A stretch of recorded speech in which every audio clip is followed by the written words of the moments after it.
And we are live. We are here. Welcome to the party, everybody. Wait, Yes. This is a party? Oh man, I must have like missed the invitation on this. I mean, like I just hopped in. I was told to get in here. Get your invitation. You are here, aren't you? I mean, I was just told to hop in and like do things, and I mean, yes, I'm a slave driver. You're all here by force. You have no free will of your own. yeah. I am here. You are now my slaves. Get to work. Oh no. You are now trapped in the internet with me. That could be a good thing or a bad thing, depends on how you look at it. What? FFS delays? Unacceptable. Yeah. I know delays. I don't know. Maybe the stream is lagging. I think this was here already. They were just waiting for us. Oh, they were waiting for us because like they were here. Like I think they came in around 9 because that's when it was originally. Oh, I'm sorry, guys. Infinity. Well, I mean, it's not really an Infinity War stream. Yeah. Well, who knows? Maybe we might get to it eventually. But no one hasn't seen it though. Yes, I'm the only one who hasn't seen it and probably won't for probably not until it comes out on DVD if things go the way they are right now. Anyway. Oh, there's a chat. There are ways. I won't say them just in case. There are ways. Indeed, there are, but let's not certain parts of the internet are available to you. Yeah, they're nudge. Wink, wink. It's called the dark web. there are hidden crevasses of darkness in the internet that some people should never tread in. It's the Wild West over there. Yep. Yes, isn't that what the internet is? The Wild West. It's a lawless town with no law, man. I mean, do we need a Wyatt Earp to solve that problem? No. I like the Wild West. Okay, good. Oh yeah, totally. I mean, I think the wildness of like the internet is like one of the best things about the internet. You know. I agree. Yeah. I mean, we're all men with no names. A man with no name. I'm just a humble stranger passing through town with a 6-shooter, and then when the people ask for help, I come out and I shoot people. That's my lot in life. Just a passing through writer. Passing through comic writer. Wait, no, this is perfect. I want a common writer that rides a horse. Because technically it still works. It does actually. Can you also wear a cowboy hat? Yes. So you want Star Ninja from the Ninja to become a common rider? No. And just ride a horse. I don't like his design. I want a different one. I got one. I got one for him. We'll make it look like the Power Rangers from that one episode where Kimberly went back in time. And they'll have like the tussles and all that. You know,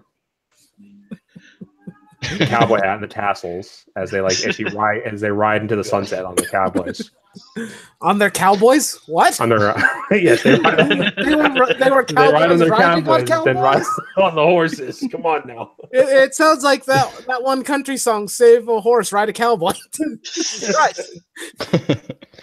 They'll ride the they'll ride the cowboys, which will then ride the horse. And then this is not what I had planned. and this will somehow like transform into their Megazord. A giant horse. Like a giant cowboy horse thing that's like, I'm bringing this back around, okay? It works. Yeah. We'll make it work. Come on, hire this man. Yeah. He has ideas. Toy, this is your new Sentai for next year. Oh no, I'm terrible. I mean, I've already seen a common rider that turns into a bike, so I've pretty much seen everything. We've had video games. Yeah, we had the video game one who turned into a chibi, and then later on, like, shelled off his chibi form to become a proper form. And we also got Kamen Rider Highlander. I think that's one of my favorites. Yes. And we also have O's who like just randomly loses parts of his body to gain other parts of his body because of reasons. Yes. Totally makes sense. It's a traffic light. See? Traffic light. Or a Kamen Rider had to share his body with someone else. Yeah, like we have a Kamen Rider for all your needs and purposes. Pretty much. Like you just it's the Costco mart of Kamen Riders at this point. Yes. And we're quite happy about it. Yep. No, Vader, we are not talking about Red Dead Redemption. This is not what this stream is. This is a new type of stream that Switch and Chris and a bunch of other people recommended we do. This is about Tokusatsu pretty much exclusively. If you want to make jokes at the expense of the shows and whatnot, or make comments of similarities, that's fine, but we're not going to talk about Red Dead Redemption 2. As much as, I don't even know when it comes out or anything anyway, so. It's coming out soon, I think. Yeah, I know. I haven't even played Red Dead Redemption 1. Red Dead Redemption 1 never came out on PC, so take that as you will. That's a bad thing. It should. It should, yes. It should. Dude, I am thinking of playing Red Dead Revolver, though, if it's any consolation. I don't even know if that's in the same universe, so... I'm not sure. I don't remember. It may have been part of the team's first attempt. I don't know. Anyway, yeah, we're here to talk about, Tokusatsu stuff, Kamen Rider, Super Sentai. We're here to talk about Power Rangers or whatever. I have no idea. I've gone off the rails.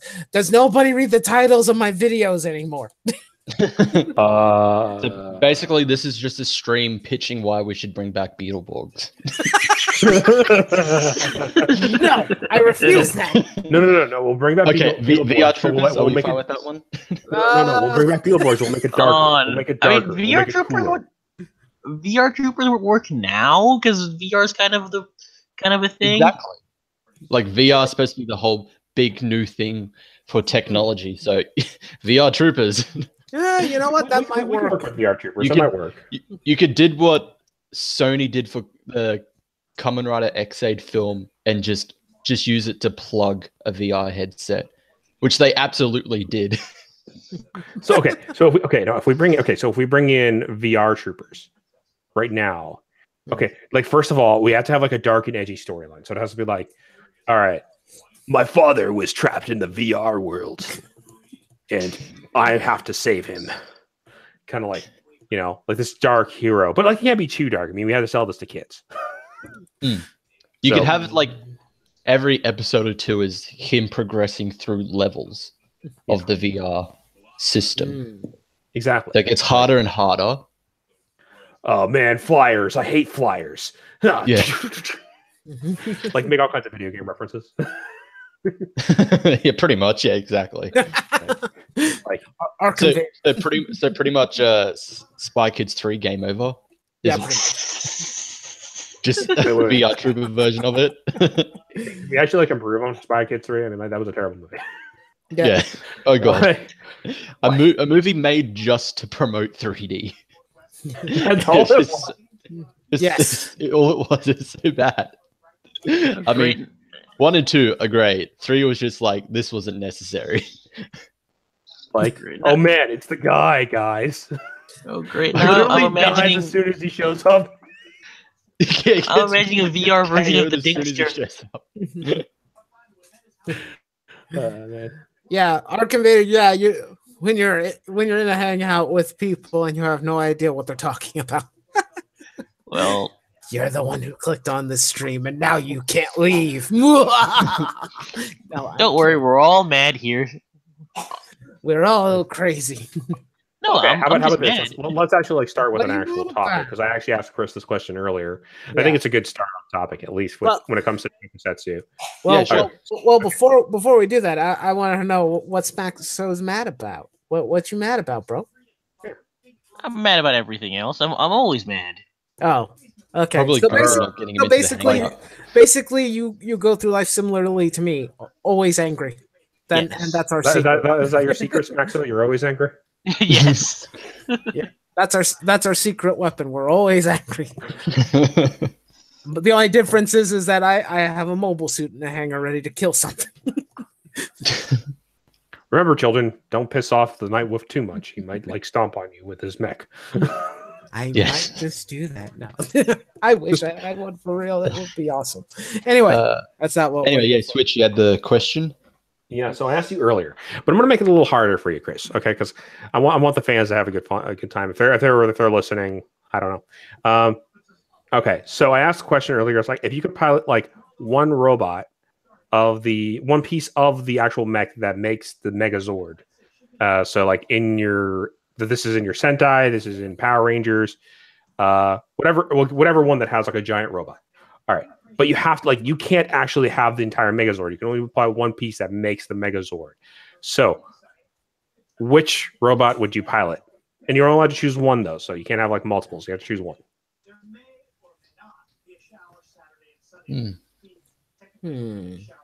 What was the question? I missed. So like one of the robots that make the Megazord. Yeah.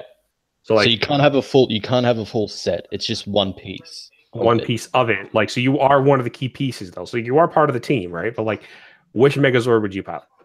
Like, which part of the Megazord would you pilot? Like I said, I would go with the Red Dragon Thunderzord from the second season of Mighty Morphin, because by itself, it has both a animal and a robot form. So it works well by itself effectively. Like it really isn't. I have to rely on anyone else. It's just its own simple thing that can just work by itself. That's why I would choose it. Mm-hmm. It's a fairly viable reason to choose it. Like, yeah. Also, it's a really cool sword anyway, because like it also has like that whole bow staff, and it like has kung fu style fighting when it's not like part of the Megazord. Yep, that's a good one. I'm not really sure. He's not really sure. I kind of like the Predazord from Wild Force, but I'm trying to remember what parts it has. Well, I know it's like it was a crocodile, wolf, and a hammerhead. Yeah, it's a shark. Another shark, I think. I was going to say bat, but I was like, wait, no, it doesn't fly. Well, yeah, the Predazord has like all those pieces on it. Like, it is because like the funny thing about the Predazord, it's like all three of those Zords belong to one person. Yeah, it's like he's like, screw you guys, I'll make my own Megazord. Yep. The blackjack and hookers. Yeah. Blackjack and hookers. It'll have a cool, edgy, like horn on it at the start, and then I'll decide maybe I don't want that, and I'll work with you once in a while. Yeah, exactly. Now look at my badass sword that came off a crocodile tail. Obviously, it's like I would just want a Megazord that's a wolf, obviously. So because it's basically my spirit animal at this point. I have embraced it. So there you go. So RJ Zord from RJ Zord would work. He had a purple wolf. I mean, so it makes it like even extra badass because it's purple. You know? Yes. Yeah. So like, and purple's an awesome color. You know, it's a nice color. I like it. Huh? How about you? What part of the Megazord would you pilot? Me. Okay. Well, I originally chose the Thunder, the Red Thunder Megazord, like the same as the Dragon Zord, like that Chris chose. But I'm gonna choose something different for this one because clarity purposes of like just changing it up because Chris already chose that one. And I'm gonna go ahead with just like be interesting. I'm gonna go with the that Bullzord that was used in Lost Galaxy. That also transformed into like its own robot form. Oh yeah, the the Soul Man. You mean the Magna Defenders. The Magnum Defender, his Zord, because that one like was a powerhouse on its own. Like literally could like. Well, I mean, the bull form was like just pure power and like speed, and then like when he transformed, he was also viably useful in a fight as well. So like, you know, not to mention that like he was pretty badass. Yeah. So I think that one would work. And I just like I just liked it because it was like just it was kind of unique because like he himself became the Zord, rather than like just being like, hey, like I just have a Megazord that I just summoned upon. And it's like, no, bitch, I am the Megazord. Yeah. Yeah. What about you, Smaxon? Okay, originally I was gonna say the Red 8 Ninja Zord because I like the design, I like the monkey, and I like the twin swords. But I decided to switch it to the Dragon Zord because it's Mecha Godzilla. Who doesn't like it? True. The Dragon Zord, the Mecha Guns. Okay, I actually want to point something out here that seems like that still kind of bothers me to this day, and maybe it bothers everyone else too. So Maybe. every one of the Zords in like the Mighty Morphin era, or like in the original Zoo Ranger, were all based off of dinosaurs or like Cretaceous period like animals. So you had like a mammoth, like a saber-toothed tiger, a T-Rex. You had a Triceratops, pterodactyl. Yeah, hey, a dragon. It doesn't even really look very much like a dragon. It just like Smaxo said, it just looks like a freaking Mecha Godzilla. Yeah, it really does. It even exits the water the same way. It's like, why'd you even call it a Dragon Zord? You might as well just copyrighted it and said Mecha Godzilla. Yeah, well, I think in Zoo Ranger it is like it is more of a reference to Godzilla, but still, considering the way that he comes out of the water, yes, yes, yeah. But even still, that still does not. With the rest of those, it's like, and this is a random thing we're gonna throw in there. We're gonna just randomly throw in a dragon. Like, and the only reason I could come up with is just to point out how different the Green Ranger was to begin with. Yeah. Like, not working with them is the villain has a slightly different costume design. So, but other than that, it's just like, yeah, why is he a dragon?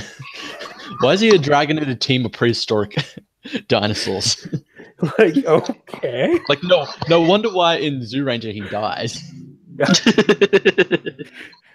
just gonna die because like I clearly don't fit on this team. Does not fit with everything else. Like, I want to point out that even later on they get a Brachiosaurus. They get a Brachiosaurus. Yeah. Yeah. Okay, this is one time we decided not to stick with dinosaur theme. Everything else is a dinosaur. One thing. Like everything. Yeah. Like just this one part of everything else. It's like, wait, we didn't think this through. And it's not like you didn't have like a plethora of dinosaurs to choose from. It's like, yeah, like a raptor Zord would have been pretty cool. Like, here's a raptor. Yeah, that would have been pretty cool. Here's well, considering that he's kind of an antagonist and the Dragon Zord is kind of really big and intimidating, just find another very big, intimidating dinosaur. Yeah, just something. Spinosaurus. I mean, yeah, like a Spinosaurus would be a good rival for the T-Rex, and yeah, like. It wouldn't have it, and it would also kind of work with the whole "I'm leaving the water" thing. Yeah, I mean, I think that's why they probably did that in Cure Ranger, Dino Charge, where they had the opposite, like in the film, the team up film. Oh no, it's just a standard film. The villain used a Spinosaur. Yeah. Well, okay, so like John wants to remind us that, of course, the Dragon Zord was not made by the same person, but like that. But still, I mean, like it still destroys the theme because, like, okay, so the beginning of the show literally indicates that we're harnessing prehistoric energies. Unless it didn't help that. It didn't help that even if it's not designed by the same person, it's still compatible with the rest of the prehistoric beasts. Yeah, like it steals some of the other Zords later on to like make itself a Megazord. So that even raises more questions. Yeah, it's just like, why would I make it compatible if I wanted to destroy them? Yeah, that's a little bit of an odd choice. Someone failed in villain design 101. Well, I mean, when you're making your villains out of clay, Pretty much. Sorry. Yeah. Oh well. If you think of we have had dragons before dinosaurs, this is a fair statement because in most Japanese culture and whatnot, or in Asian culture, they considered when they found fossils of dinosaurs, they considered them dragons that fell from heaven, opposed to just calling them what they are, being dinosaurs. Hello, Maverick. Welcome to the stream. Well, I think they before calling them dinosaurs, a lot of countries did call them dragons. Yeah. So some hints of where the dragon lores might have started from. Yeah, the design for the White Ranger was awesome in Dino Thunder. Yeah, it's a big offset change. Although I do like. Oh, I love the Dino Thunder White Ranger. Abari Killer. It just sounds so badass, especially in the team up with Deca Ranger, and they're just like the villain's like, we're resurrecting the most powerful and evil person from hell, and they do it, and it's a Bari Killer, and it's just like, while I was in hell, I defeated all of them and rose to the top to be the strongest. But it's like, oh, that's so cool. It's like, I'm a badass. It's just like, I am the strongest and the most evil in hell. I was like, oh yeah, well, and he's like, I want to point out that it's like, if you had any questions, I still stayed a badass while I was in hell. And it's like, oh, okay, well, cool. You know what I mean? Like, god damn it. Yep. Yep. Rather the terminology and classification of dinosaurs. I guess. I mean, okay, so even the White Ranger or the White in Dino Thunder or from a Bari Ranger are like, he still had the his Zord was still a pterodactyl though. Yeah. It wasn't a dragon. It wasn't a dragon. Like, his suit was slightly different, but the reason the reasoning that his suit was slightly different is to indicate because, like, in his storyline, his power was more wild than the other characters. Yeah. And his suit was supposed to reflect that. That was the point of that. So, like, because like he like when he first showed up, even in the Sentai as well as in the Power Rangers version, is his power was overtaking him. Yeah. Because if that's how powerful it was. So he had to learn how to control that. Yeah, that is a good point.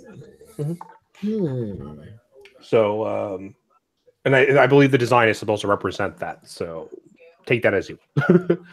Yeah. You may not agree. Maybe. Unless John was referring back to the Green Dragon Zord. Unless he was referring back to that. I don't know.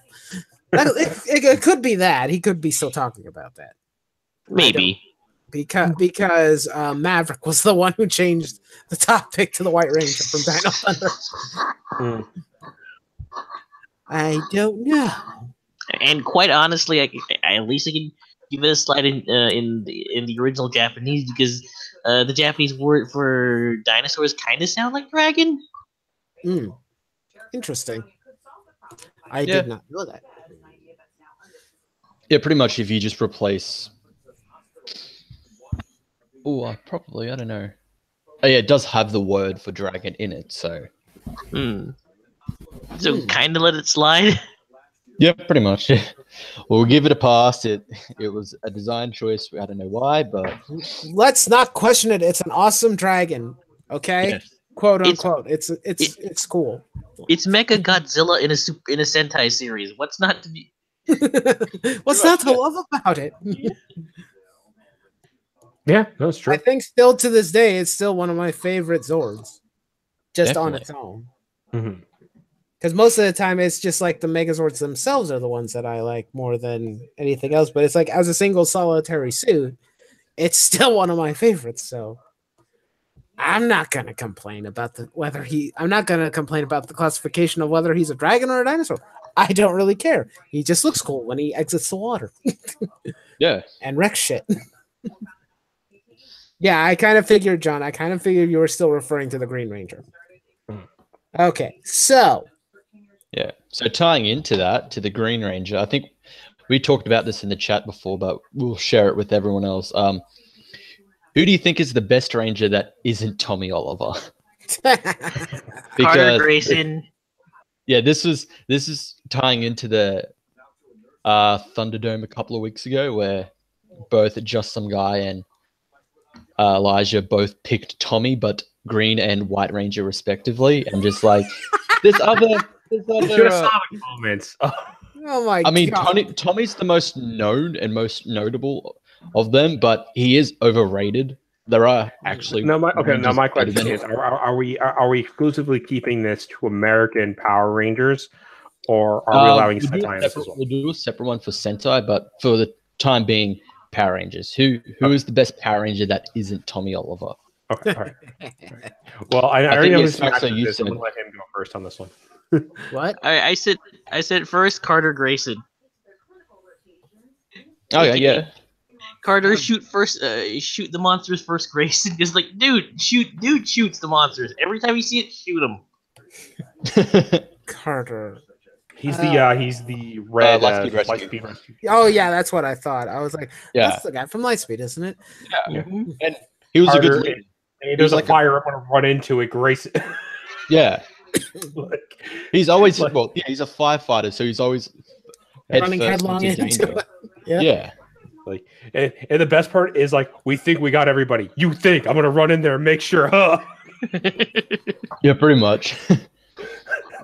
like, definitely.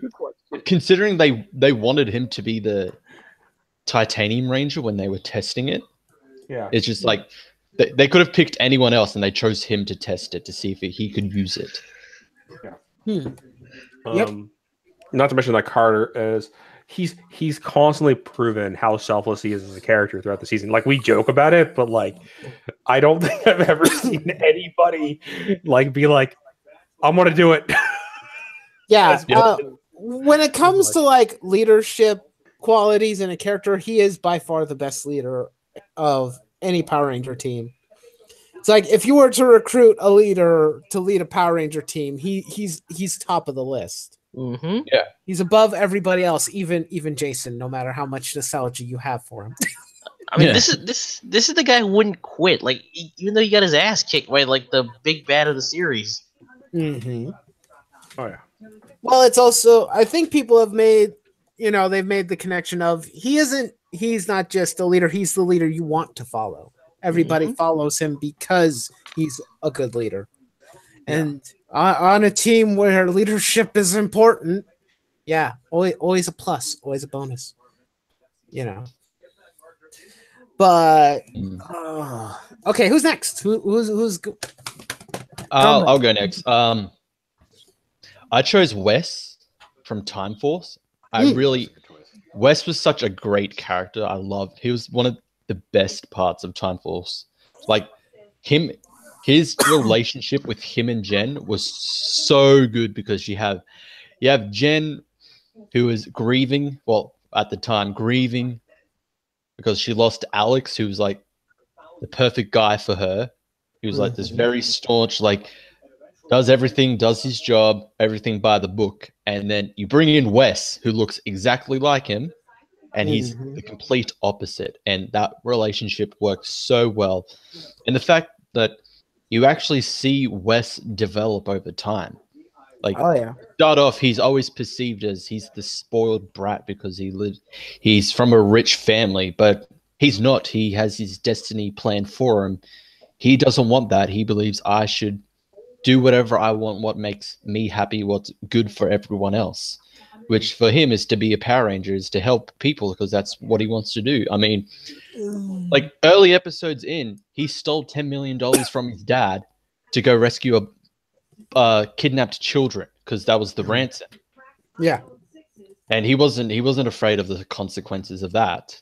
And And the fact he always still wanted to be friends with Eric, even though Eric was antagonistic towards him the whole time. He was very focused, and he's a very developed character of the lot. And I kind of related with him when I watched Time Force, and he's definitely one of my favorite Red Rangers. That's why I'd choose him over Tommy. Yeah, I think he's a good choice though. Like, I like him. Okay. Who's next? We got Nightwolf and Switch. I'll let Switch go. And You want then me to go? Okay, I'll go last. All right. So I had to deliberate a little bit and think this through because I have like two favorites, and I was debating between, and I don't know if the chat will agree with me on this. So I was debating between either like RJ, the Purple Wolf Ranger, or the Green Samurai Ranger. And I think I'm gonna let the Green Samurai Ranger from Ninja Storm win out on this one. Cam wasn't. Yeah, Cam. That was Cam. Yeah. And the reason that Cam worked is like, okay, so Cam starts off as the tech guy for the team, and like, oh, everyone's like, yo, Cam, like you do great work on like the background and like all that kind of stuff. But Cam is like he wants to do more, and there's always the hint of it throughout the entire season. And when he finally gets his chance to do as much as he wants to, it literally is he has to go back in time to finally like confront his mother to get the power from her. And then when he does like not only is he a badass, but like we also get like the moment of him finally like overcoming the fact that like being the tech guy doesn't have to hold you back from being part of the team. Like he actually gets to like we have to see like the evolution of his character from just a background character into one of the foreground characters, which is really cool. Yeah. Not to mention that he's like proving himself to be a viable member of the team throughout the series afterwards. He was really cool. And also he had like that. He's also one of the few Rangers who had like not only did he have like his primary samurai form, but he had the speed form as well, which is really cool. Yep. Yeah. A samurai on a team of ninjas. Yeah, I know, right? Yeah. much like the Dragon Sword being in a team of dinosaurs. I mean, that's the awkward level. He had a helicopter as his Megazord. and just to compound the similarities, they're both green. They're both green. Yep, definitely. Yeah, they're both green. It makes it even more awkward because they want to point out like at least in that season, everyone else had like vehicles as well, but it's like, and I have a green helicopter. Yep, everyone else's Zords were animal themed. Well, no, like, okay, I want to point out that like he has a green helicopter.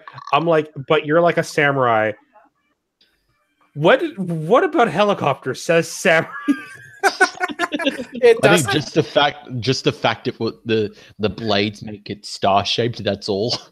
Exactly. Just to tie into the rest of the ninja theme.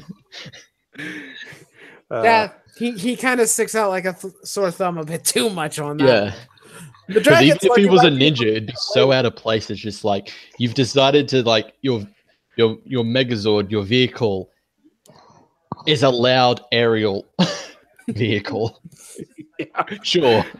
It doesn't make sense. We're so confused. Cam, what were you thinking?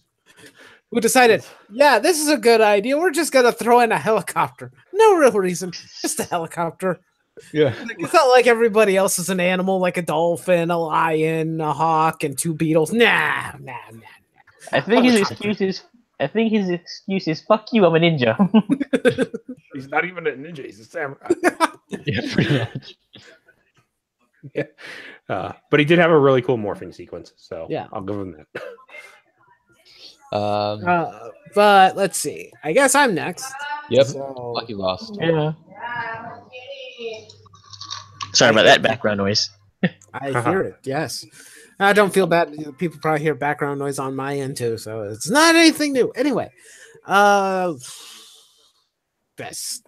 Well, It was awesome. I think. What? John Lemus is Super Sentai had some crazy theme. I can't remember the name, but the theme was office equipment. Oh my god. Samurai Flamenco? That's the only you might time be thinking of flamenco. he may be thinking of an anime that kind of takes a lot of inspiration from Sentai and Tokusatsu. That's the only time I remember when office equipment was used as weapons and tools. I'm like, wait, what? It's a weird choice. He is funded by a stationery company. Make of that as you will. Okay. He likes Leo from Lost Galaxy. That was a good choice. Leo is a good Red Ranger too. He's a good Ranger. Yep. I like him. We're talking about someone that we really, really like. That's not Tommy Oliver. That's not Tommy. Well, I like Tommy, but yeah, I agree with everyone. He's overrated and overused at this point. It's the same as with like either Deadpool or Harley Quinn. It's like, we get it. They're popular. Can we move on? Can we move past it? Okay. But Nightwolf, I have an idea for like a new season. We'll have Tommy return. No! He's done it too many times. I'm done. If they He's going to be another Ranger at this point. If they do it again, I'm going to lose my freaking mind. I'm going to make a rant video. I'm not kidding if they do it again. They'll probably do that if they adapt Q Ranger and make him the Purple Ranger, who is dragon themed. Oh dear Lord! If they do that, I'm seriously, I'm gonna throw a fit. I'm not kidding. Like I like excuse him, that he was a traveling space for like the last few years. So like, yeah, it's like it's bad enough that well, it's not bad, but the fact that he's being the villain in the comic book and whatnot, an evil version of himself, that's completely okay. I don't mind that. But especially because it's mainly a comic book and it's not main continuity, and I don't care. But I just don't want to see him in another TV show. Even if there's an anniversary, don't want to see him because it's like, man, I know everybody loves you, but I'm getting sick of seeing you. Yeah, that's like when just some guy pointed out like why the White Ranger was good. Is like, oh, it's like it's supposed to be like his best and most powerful form. I'm just like, if it's so good, why was he the Green Ranger in Super Mega Force? I thought it was his Red Zeo form is actually the strongest. I don't know. They can't decide. No one knows which is the best Tommy form. Hell, no one even knows what happened to the Zeo crystals after Zeo. So yeah, it's obviously it's the Black Ranger form from Dino Charge. Anyway, we haven't heard from like Nightwolf's favorite one yet. Sorry. Yeah. I think that my favorite Power Ranger. Oh, it's clearly Jaden from. I'm an asshole. I will end you. If you mention any of the Neo Saban people, I will end you. I am not kidding. I will boot you off the screen as faster than make your head spin. God, Robo Knight? I will kill you. Robo Knight is stupid. Nobody likes Robo Knight. I don't know anybody who would like Robo Knight. Oh. Well, I could always just say like a Nin from like the Ninja season. If we're gonna talk about the current Ninja season, I will literally. Oh no, not the current Ninja. That was something like Nin from like that. You know, the blue like robot ninja dude that was from like. Oh yeah. From like Mighty Morphin Power Rangers. He was just a fun. I always just thought of him as silly and weird, and I thought Alpha was bad because. And then he's like, "Hey." This voice ever, like, what the freaking hell did? Yeah, Ninja. Yeah. Yeah, you were supposed to. That's kind of the problem of his Sentai counterpart being very comedic. So it's just like it's kind of like it's wise mentor, but you're like, it's like, hey, look at me, everyone. Like, you are now ninja. Yeah. It didn't help his voice though. God damn it. The voice he had. Voice was the thing that for the show was the part that threw me off. I'm like, what the freaking hell? It's like this sounds like a Hanna-Barbera cartoon all of a sudden. Like, okay, what like imagine they got like imagine that they got like Smaxo to be the mentor, but like he's like squeakier in voice. and there's no like level of seriousness in what he says. Yeah. My favorite Power Ranger would probably be Casey from Jungle Fury. Oh, Casey's a good choice. I like Casey. I like the underdog story. It's always one of my favorite choices.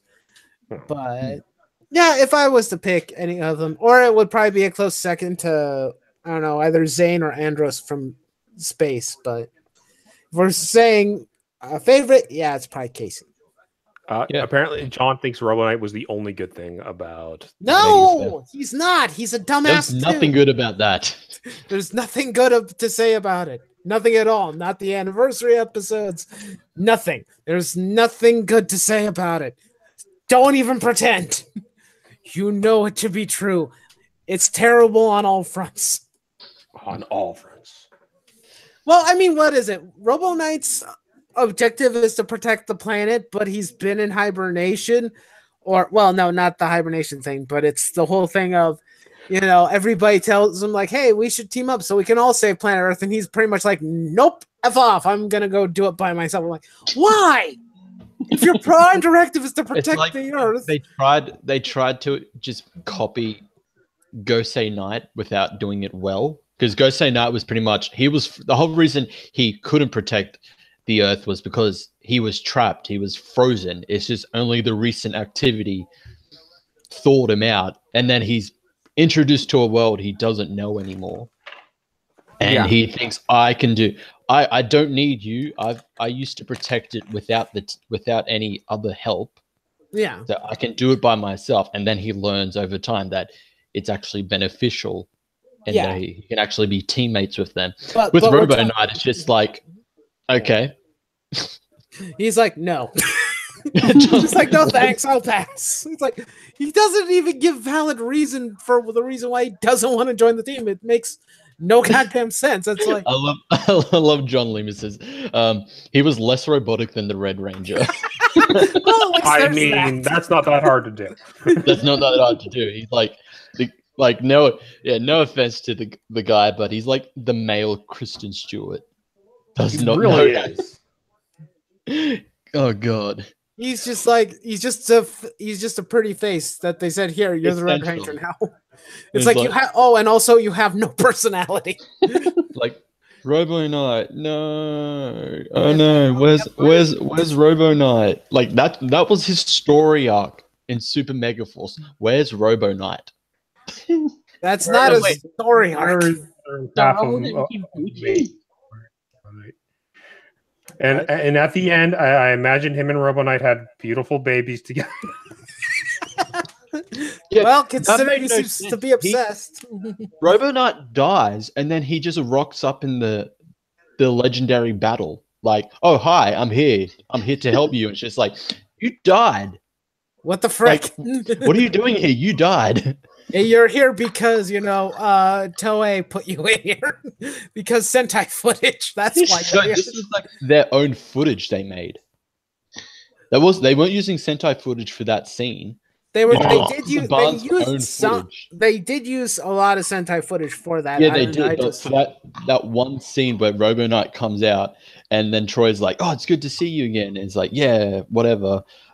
That was Saban's own footage. Oh dear Lord! What? So they killed him off, and then for no reason at all, no explanation, they bring him back.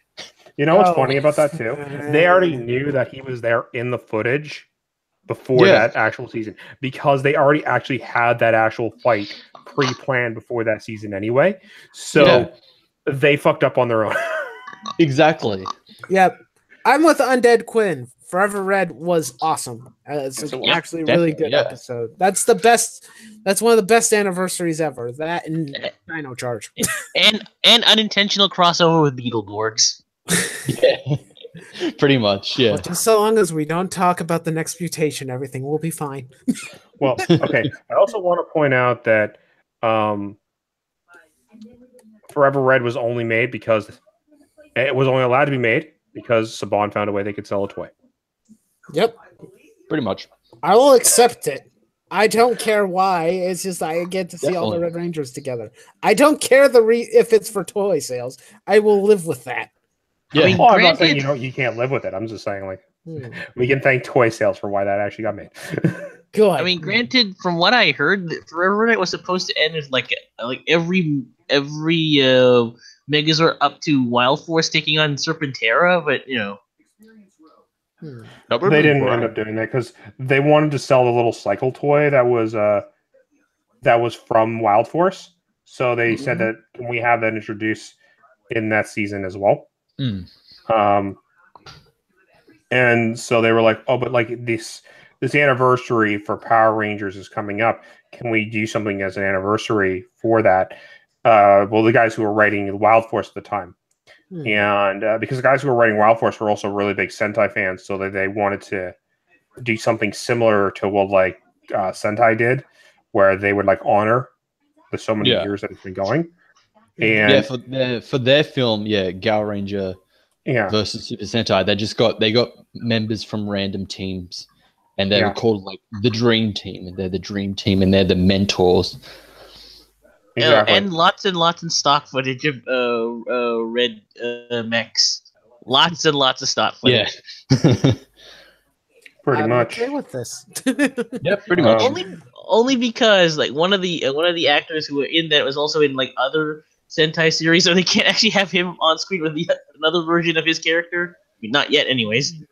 Well, like it doesn't work. Gokaiger did it with Kenji Opta with his 3 roles: Denji Blue, Battle later. Africa, and Space Sheriff. And they even make a reference that they all look the same. It's just like, wait, aren't you Gavan? Aren't you Space Sheriff Gavan? He's like, no, but I know the guy. It's just like, and one of them was like, yeah, everyone keeps like mixing us up. I keep like, someone always calls me Gavan for some reason. And it's like, but there is a way you can tell us apart. And they're just like, what? And then at the end, all 3 of them get together and they're just like, oh God, we can't tell you apart. And it's like this voice appears and it's just like, I want all 3 of you to do your transformation poses. He's like, oh sure, yeah, we'll do it. It's like, well, I mean, like it even gets weirder because, like, okay, so Sentai didn't even think this through. Power Rangers didn't even think this through with their footage, because I want to point out that if you pay attention, the Space Ranger, the Mighty Morphin Power Rangers in space, and the Turbo Rangers show up. Yeah. Although someone did say it could be that the only Turbo Ranger was actually Justin, and the rest were the Robot Rangers. And that's the explanation. If we're talking about the anniversary, I saw someone do a video desperately trying to explain every single team where characters overlapped. Yeah, and then it gets thrown out the window when he sees somebody who's not supposed to be there. The entire theory of, okay, these are these characters, this is that character. Then it gets thrown out the goddamn window the moment that you see somebody who's not supposed to be there. Yeah, and it's like, God damn it. Well, it's okay. Like, and I don't mind. Like, I don't mind so much. Like, I'm willing to like throw it out, like out there and be like, hey, whatever. I'm just gonna have fun, kind of thing. But I just kind of find it funny that like all they had to do was like use some throwaway lines of some sort. Be like, oh yes, like that night dude from like Overdrive apparently returned everyone's powers, because we have that like dude who's like OP as fuck, who's like this god dude who could apparently return a Ranger's powers for a short period of time. Like you literally have in like universe explanations that work. Like you have multiple gods in this universe now that can like you have Time Force. You can explain why there's multiple, because they could have gone back in time and just bring them back for this moment, and then just when they're done, erase their memories, send them back. Hell, like the only ones that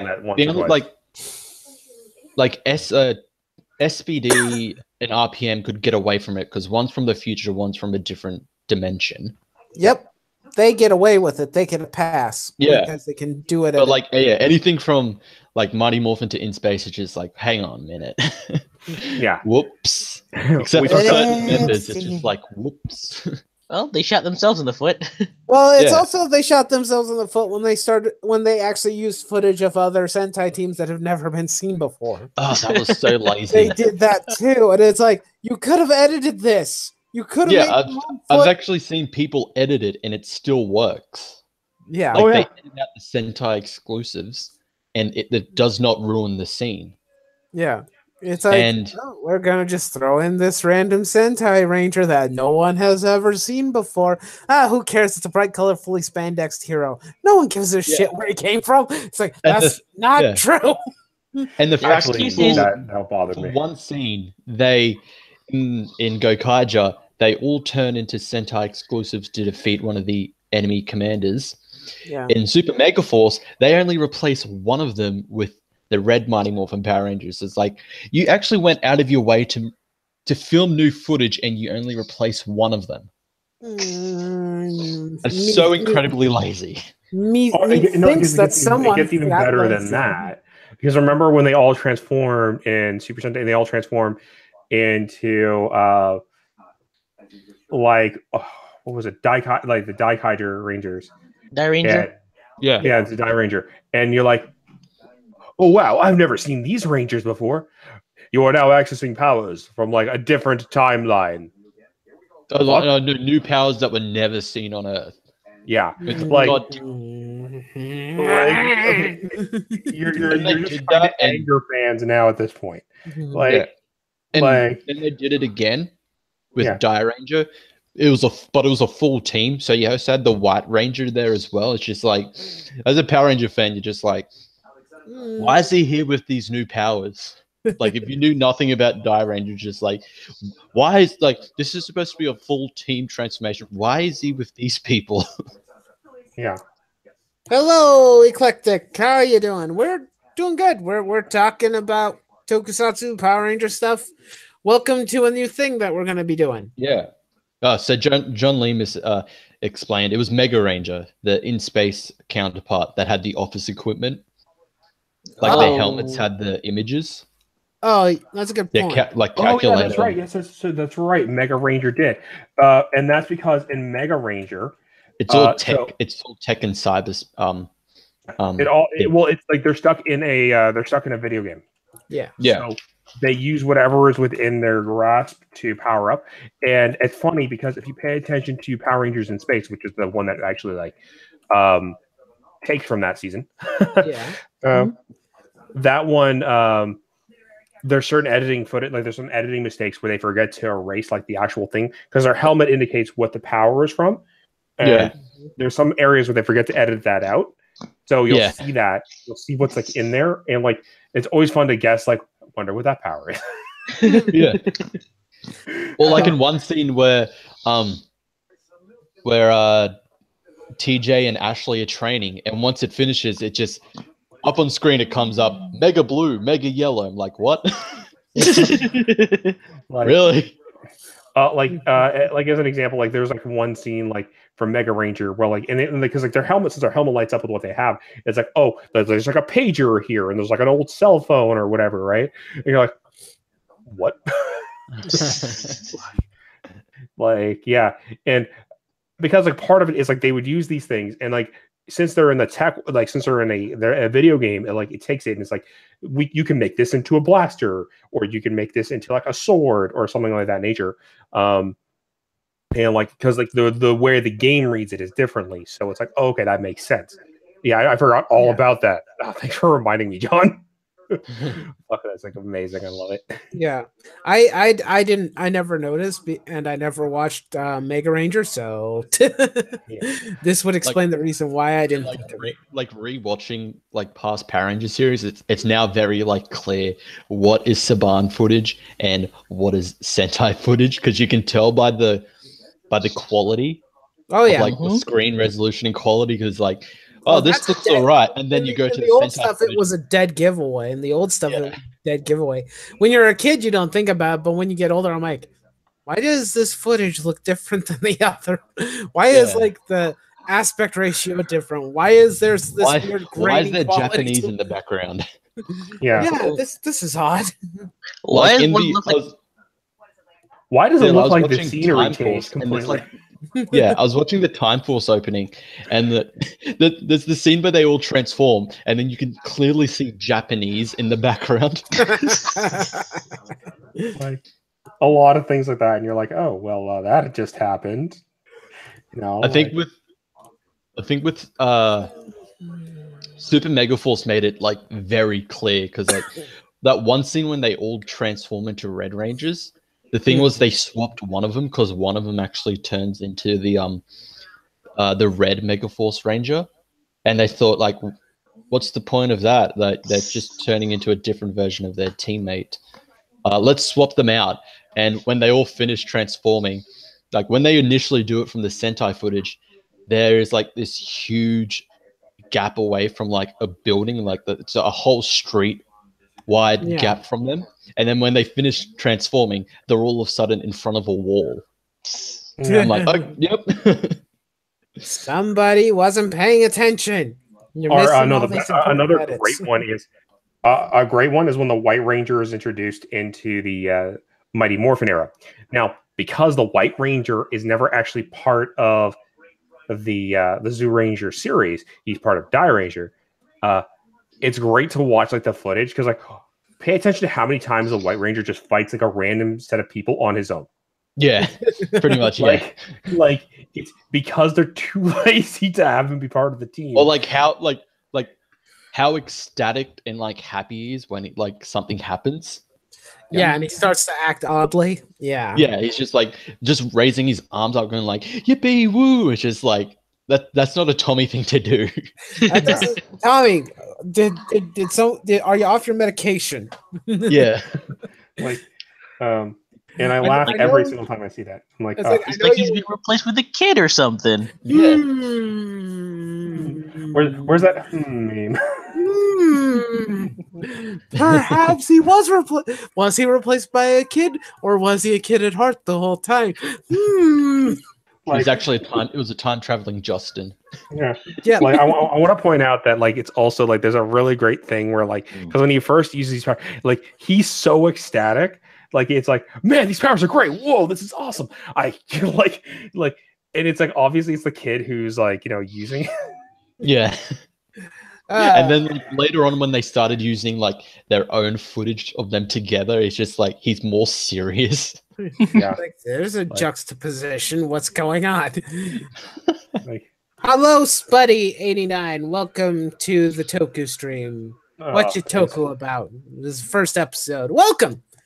You've missed about 50 some odd minutes of the stream.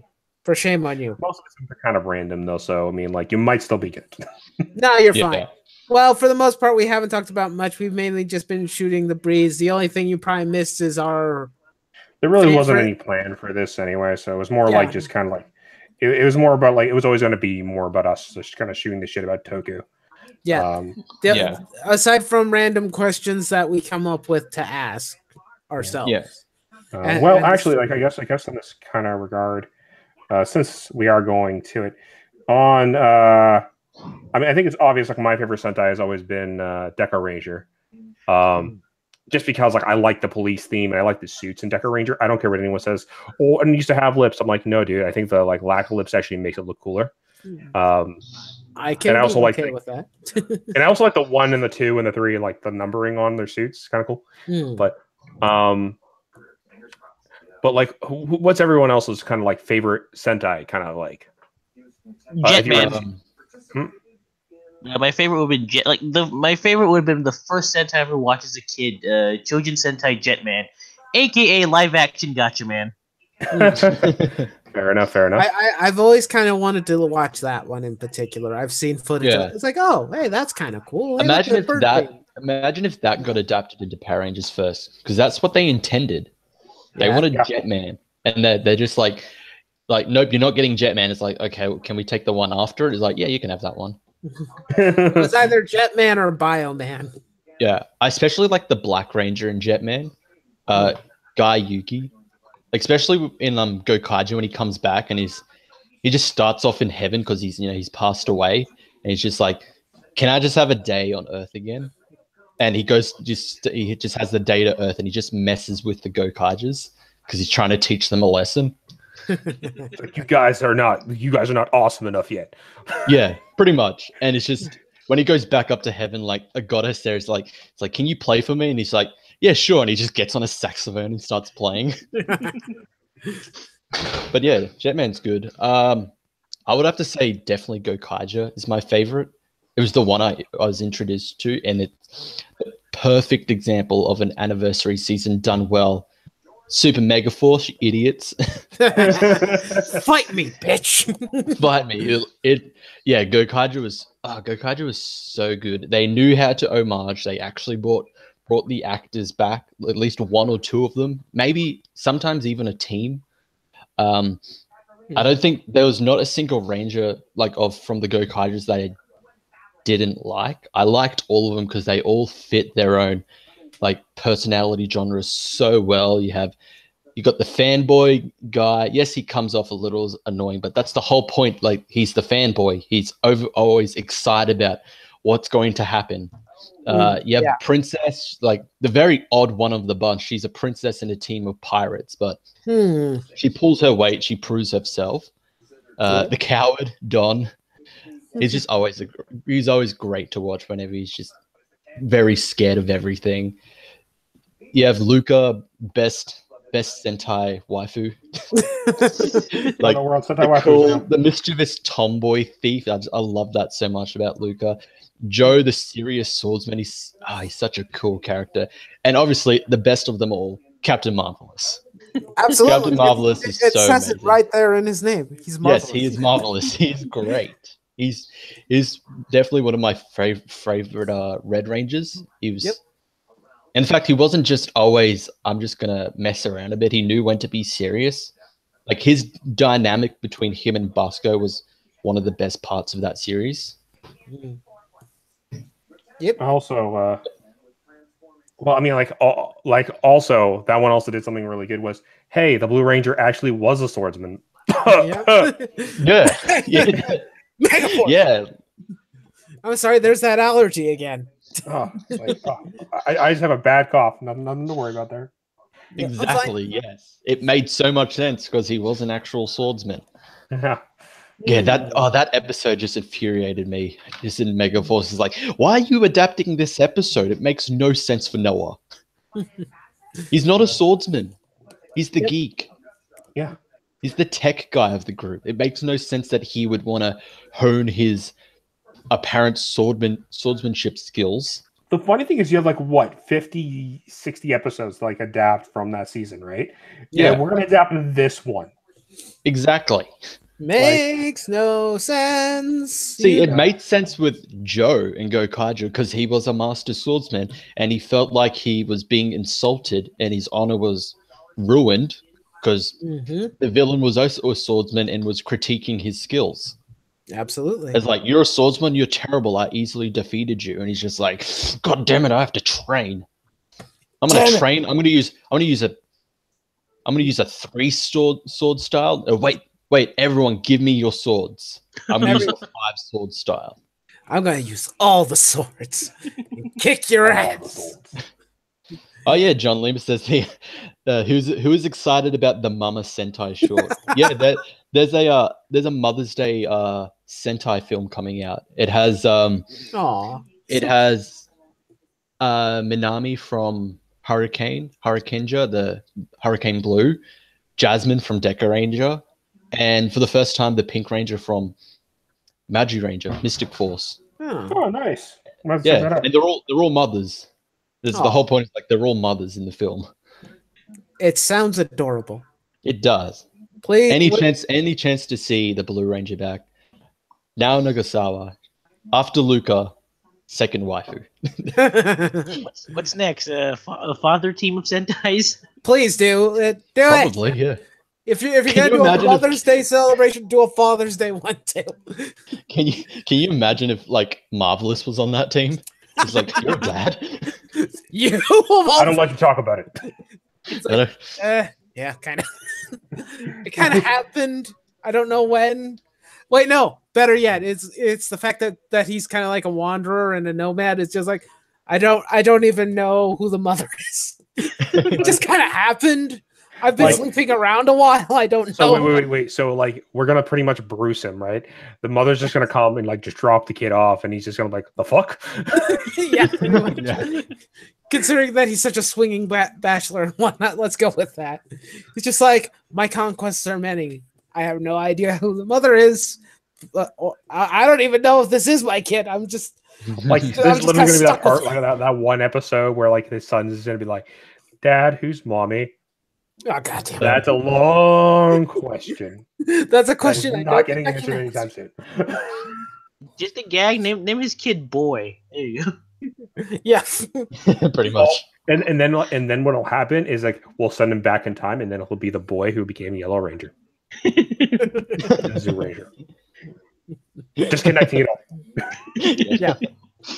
Nightwolf, you haven't chose one yet. That's probably because I haven't watched very many. That I've seen some of Gokaiger. I think I've seen a bit of what was the more recent animal themed one with the cubes? I forgot. Whatcha. I saw at least a couple things with that, but I'm not a huge fan of cube designs. It kind of irritates me to look at. Same here. I don't mind the uniforms. The uniforms I like to an extent. I think they're really basic and they look like they're just wearing a bunch of onesies, but it's not the worst thing I've ever seen in my life. But yeah, I don't know if I technically even have a. I have watched what Mighty Morphin was based off of. I watched like the first, I think 5 episodes. My brother bought it on DVD. Yeah, because Shout Factory is like re-releasing them finally. Yep, and they got a lot of them. I really want to watch like Dai Ranger and Kaku Ranger particularly. Other than that, for a favorite, I'm enjoying the first the most current one. I like Lupin Ranger versus Powder Ranger. It's been fun. I've been keeping up with it, so we'll go with that. Let's just go with that. I like the idea of cops versus robbers. It's actually quite fun. Yeah, that's a fair argument. And also, I kind of like the explanation as to why they are criminals in the first place. It's like, well, at least they're criminals with a reason. It's like we're not stealing this stuff because we just want to be criminals. Which is, if this was adapted into Power Rangers, that's probably what they would go with. They'd go with the most lazy route. We're doing it because we don't need a reason. Fuck you. Yeah. No. Well, if they were to adapt it, actually, it's proven that they would most likely try to. They actually would give them like a reason to do it to still be good guys, because one thing I've learned about Power Rangers is they don't like any of the characters that will later become good guys to be bad for any reason. So unless they have like a good reason. So because what it is knowing how this season will most likely go, because they'll most likely eventually team up. Yeah. Just because that's how these type of seasons usually go. Usually, that doesn't mean it will. I'm curious to know when it will happen. So far, it hasn't. It usually doesn't happen early on. It usually happens like the second half of the season or something. Probably. We'll probably wait about episode 25 or so. Mm-hmm. But the reason I say that is because Power Rangers likes to make sure like both parties are good guys at the end of the day, kind of thing, and we'll try to create like a stupid misunderstanding for why they're bad. They're probably actually not even going to be criminals. Yeah. No, knowing Saban, they're not even going to be bad guys. If they ever choose to adapt this one, they're never going to be criminals. They're just going to be misunderstood Power Rangers. Because let's also keep in mind that for Super Mega Force, they're pirate themed, but they're not technically pirates. They're not criminals at all. It's like, why did we bother adapt? You missed an opportunity. They're freaking pirates. Kids love freaking pirates and ninjas. Why are you screwing this up so badly? You could have just skipped the Mega Force part, and you could have just went with this, and you could have called it, I don't know, Pirate Rangers. I don't know. You could come pretty much, and it would have sold a lot better. Could be worse. Well, I've had an interesting way of like redoing Super Mega Force. I would have done it like much like Gokaiger, just have the legendary battle at the start. They lose all their powers, but instead of scattered across the universe, it's scattered across Earth. And then the Red Ranger, I would have had like he was on a task force, and him and one of his superiors wanted to create a separate task force to find the powers, because like, well, it was effective before, we should use them in case there's another invasion. They were rejected, so it's like, okay, we'll go rogue. We're gonna go do our own thing, and so you keep the kind of pirate aspect. So they build all of that. They have their version of Bosco join the team, They get betrayed. Superior dies. Red Ranger continues that, and then recruit members similar to the Gokaijas. So you have someone like Joe, a set of a master swordsman. Let's say a fencer that's close. You have the tomboy thief. You have the coward. You have kind of like someone who gives off the vibes of the characters that they're and so on and so forth. Because I mean, they did that with RPM really well. It's like we got a Green Ranger that's just goofing around all the bloody time. Yeah, definitely. And they didn't change him in any way. It's like, no, we're just gonna make a goofy, joke character out of it. Yeah, and do it really well. Yeah, and then to also tie it back to Megaforce and like kind of fix the problems there, I would have just had it that. And because it's an anniversary season, I would have had that Vrak was created by the Mystic Mother, who, if you remember, is actually good Rita Repulsa. Yes, I remember that. He would have been he was like an angel created by her to be like the perfect like being, but and he was like, and to time back to Robo Knight, he was the Silver Ranger of the Megaforce team. But I don't know why they didn't do that. I can do everything better. I can create a perfect utopia, but I'm going to make sacrifices because they're not going to fit in my plan. He betrays them. Rita imprisons him, but by the time he escapes, he arrives on the Warstar, the Armada's homeworld, and tricks everyone, manipulates their memories to make everyone believe he is the Emperor's firstborn son and heir to the throne. And then when he finds out that Warstar is being sent to Earth, he goes ahead of them, sets up Gosei, and pretends that he's Gosei whenever he talks to the Mega Rangers. So he's manipulating all sides, and then adapt like him taking Robo Knight and all that, and then him revealing that whole revelation of like who he truly is. I don't know why they didn't do that. Having the Robo Knight turn out to be the Silver Ranger would have really solved a lot of the problems. I would have had it. Yeah, like I would have had like I imagined like Vrak's Ranger form is just a kind of a toned down version of Robo Knight, and that he created Robo Knight like after himself to be used. But then once he got imprisoned, Robo Knight was recommissioned to work to defend Earth instead. Exactly. Yeah, just like have the line Megazord was actually Vrax's original Megazord before it got before Robo Knight was like properly created and then used for good. Sounds like a much better story than what we got. Pretty much, yeah. It would be something that I would support. Yeah. Make it happen. No, don't. You'd screw it up. Never mind. Did screw it up. That's why I'm concerned. It's like, you know what? I don't want them to touch. Are you listening? Are you listening, guys behind Power Rangers? We have Chris right here. He could help fix a lot of things for you. Yeah, I could fix Megaforce for you. He could probably fix everything. Yeah, in one fell swoop. It's like one fell swoop. You're all fired. You're all fired. Yep. It's like we're gonna start from scratch. We're gonna rebuild. I'll bring Bosco in. I'll have his original actor there since he actually speaks English. And that was kind of lucky but sad at the same time. He wanted to play his counterpart in Power Rangers. Oh. He's just like, oh my god, like the season I was in is finally being adapted. I want to be in it. I want to play the same character. And then that never happened. Oh. I feel sorry for him. Yes, so sorry for you, but lucky at the same time since it was a terrible season. Yeah, but I mean, like him coming in, he could have fixed a lot of the problems, maybe. Yeah. It's like this is what we did in our series. Yeah. Yeah, but unfortunately, most of the cries of anybody who actually likes the original Sentai is fallen on deaf ears. Yep. And it's a sad, sad reality. Sad state of affairs. Mm-hmm. I'm wondering if we can watch the Sentai and then we don't have to cry anymore.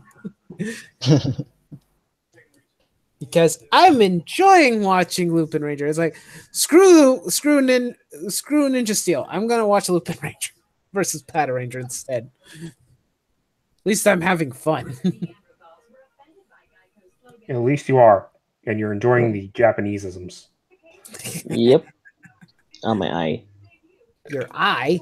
Yeah, so it's been a bit itchy. Never mind. Okay. But yeah, I don't technically have a favorite because I haven't watched enough. I guess that would be my response. It's like, we'll have to wait and see how Lupin Ranger ends. Or you might still like Lupin Ranger even if it ends kind of like on a bad note. Yeah.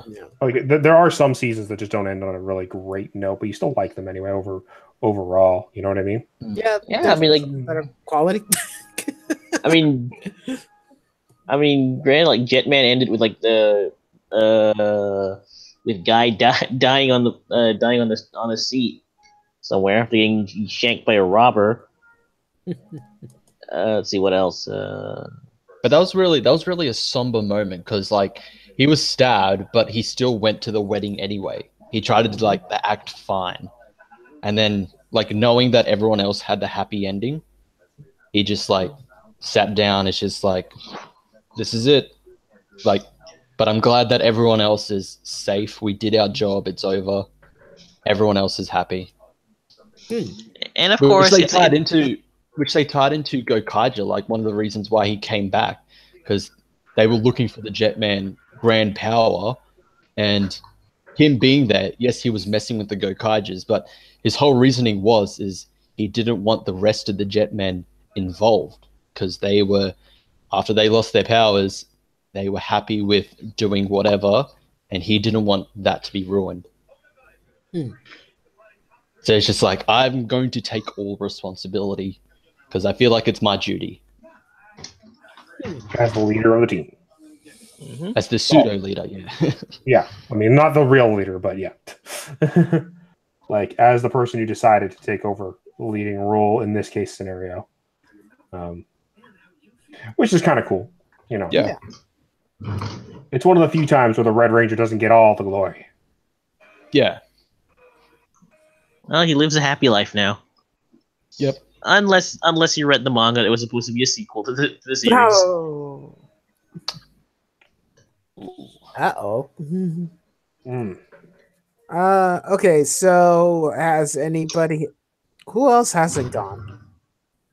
Because I think it's just you. Actually, yeah. Well, I was the only... I'm the one who doesn't have a definitive one because I haven't finished any of them. So... Okay. This is a question we'll come back to when you have finished more. Yeah, this is the question we'll come back to. If I finish more. Yeah. Well, I mean, I think Shout those Factory episodes are really releasing great them. one to always come back to anyway, because as more seasons come out and people watch more of it. Yeah.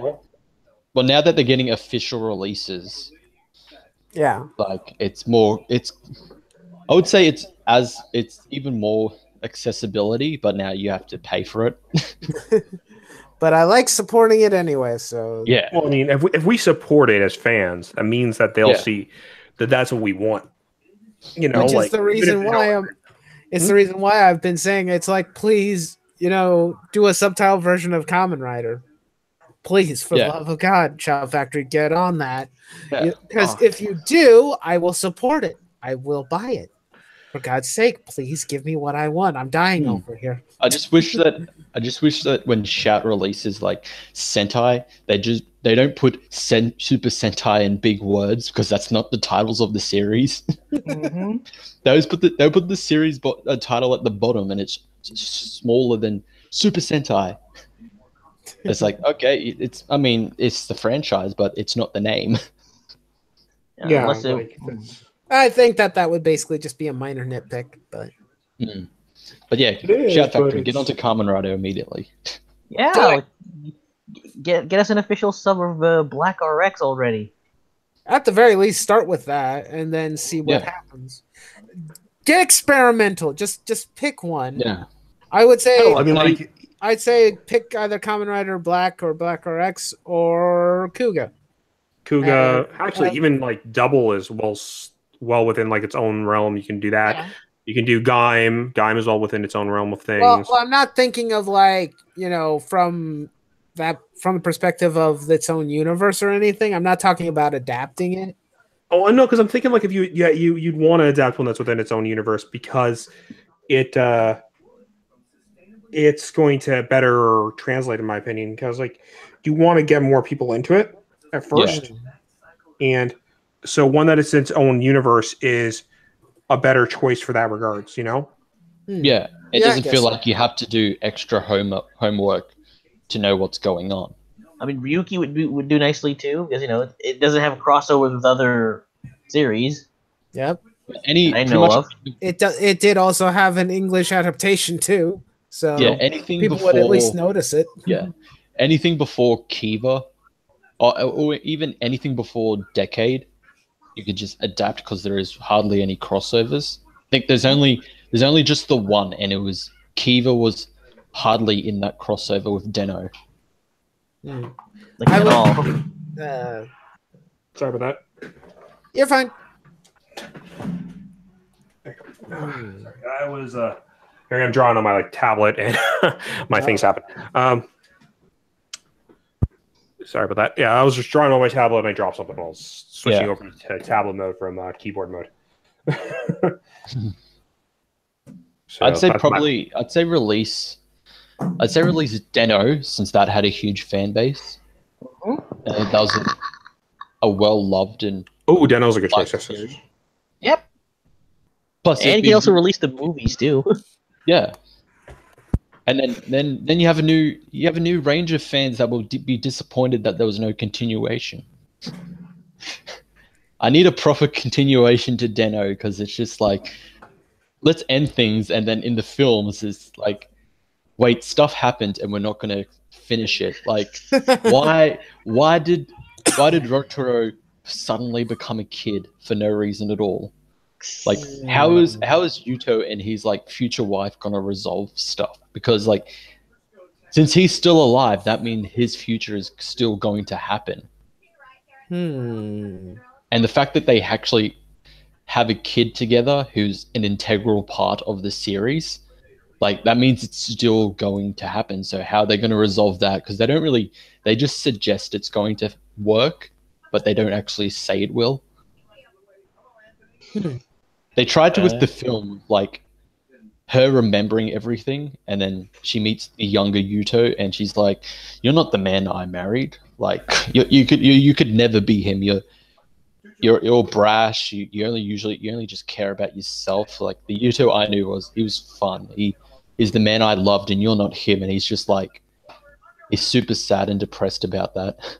He has to prove I am the same person. I'm just younger. Interesting. I don't know. I mean, I'm completely lost because I haven't watched Deno. Deno. It's a time travel one, so it gets confusing. Time travel normally does that. This is the reason also why I don't like Dino Charge, because they use time travel. And I'm like, oh god, that ending. It's why? Why? It never happened. But yet also still happened for some reason. Yeah, it never happened, but still, that's not how time works, people. And John's back. Welcome back. Okay. Welcome John, back, dude. You just got into some Kamen Rider talk. Which I know you want to talk about. You want us to talk about. I'm sure many people want to hear about an obscure Japanese show. Oh no, Kamen Rider's not obscure enough. You want obscure? I know it's not obscure, but to the US it is. I mean, if you want obscure, I can name off a couple, but Yeah, I know there's other ones that are far more obscure. Just mention any of the Metal Hero series, and that's obscure. I could mention Kaiketsu's Vat. Now that's obscure. Yep. There you go. Yeah. In the vein of the US, probably nobody even knows what Kamen Rider is, except for a very small contingency of very dedicated fans. Yeah, except only people who remembered Dragonite and suffered through Saban's Masked Rider. Oh, I suffered through that. They aired that in my country when I was a kid. I think you've opened up some wounds. Yeah, I mean, I that's a don't thing. the fact that a cousin of mine actually brought in like they have he has like a CDs of like Kamen Rider Black, but it's translated in Indonesian. So I find that one better than the Saban series. Like, oh holy crap, I can't mean, believe definitely. this. Yeah, it's just it's like, okay, let's go in this direction. And it's like, no, please don't go in that direction. It didn't work. Didn't work. Yes. Please turn back time. Stop. Stop it. No, please So at don't. least, yeah, but at least Dragon Knight was it was a slight improvement. I thought it was actually pretty good because that's where I found out more about Kamen Rider to begin Yeah. with. So. It was good, and at least It tried At more least- to be like within what was expected. Yeah. It had a pretty decent ending too, so Mm. I know that I think Chris has told me multiple times it's like that Ryuki's ending kind of just doesn't work. Because Ryuki has Mhm. multiple endings. Because there's Because they There's keep the- bringing Ryuki back. there's the TV, there's the movie, there's another movie, So you screwed up, Toei.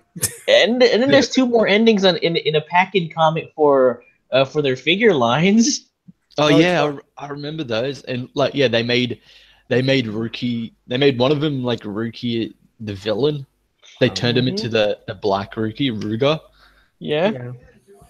and then just another like there was that one, and then there was one where it's just like oh he's still Ruga, and there's still a couple more people fighting.